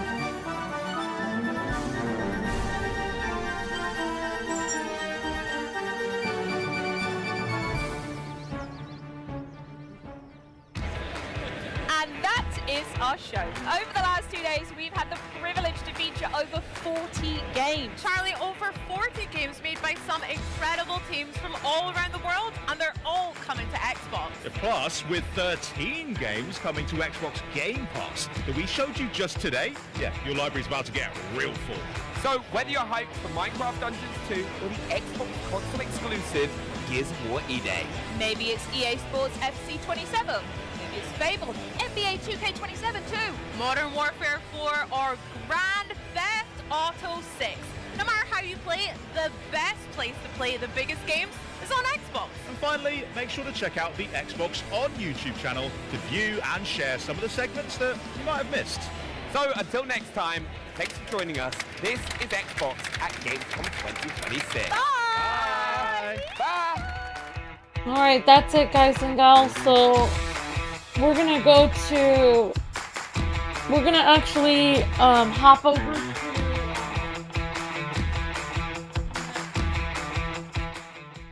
I'm gonna redirect you guys to the indie showcase. So, that's gonna be coming in just a few seconds. So, yeah, so they talked about Modern Warfare 4, which looked amazing, but I don't really play that. Stranger Than Heaven, which was surprisingly, like, I didn't realize that was made by the people possibly that made Yakuza, and it's made by Sega. They showed Tides of Annihilation,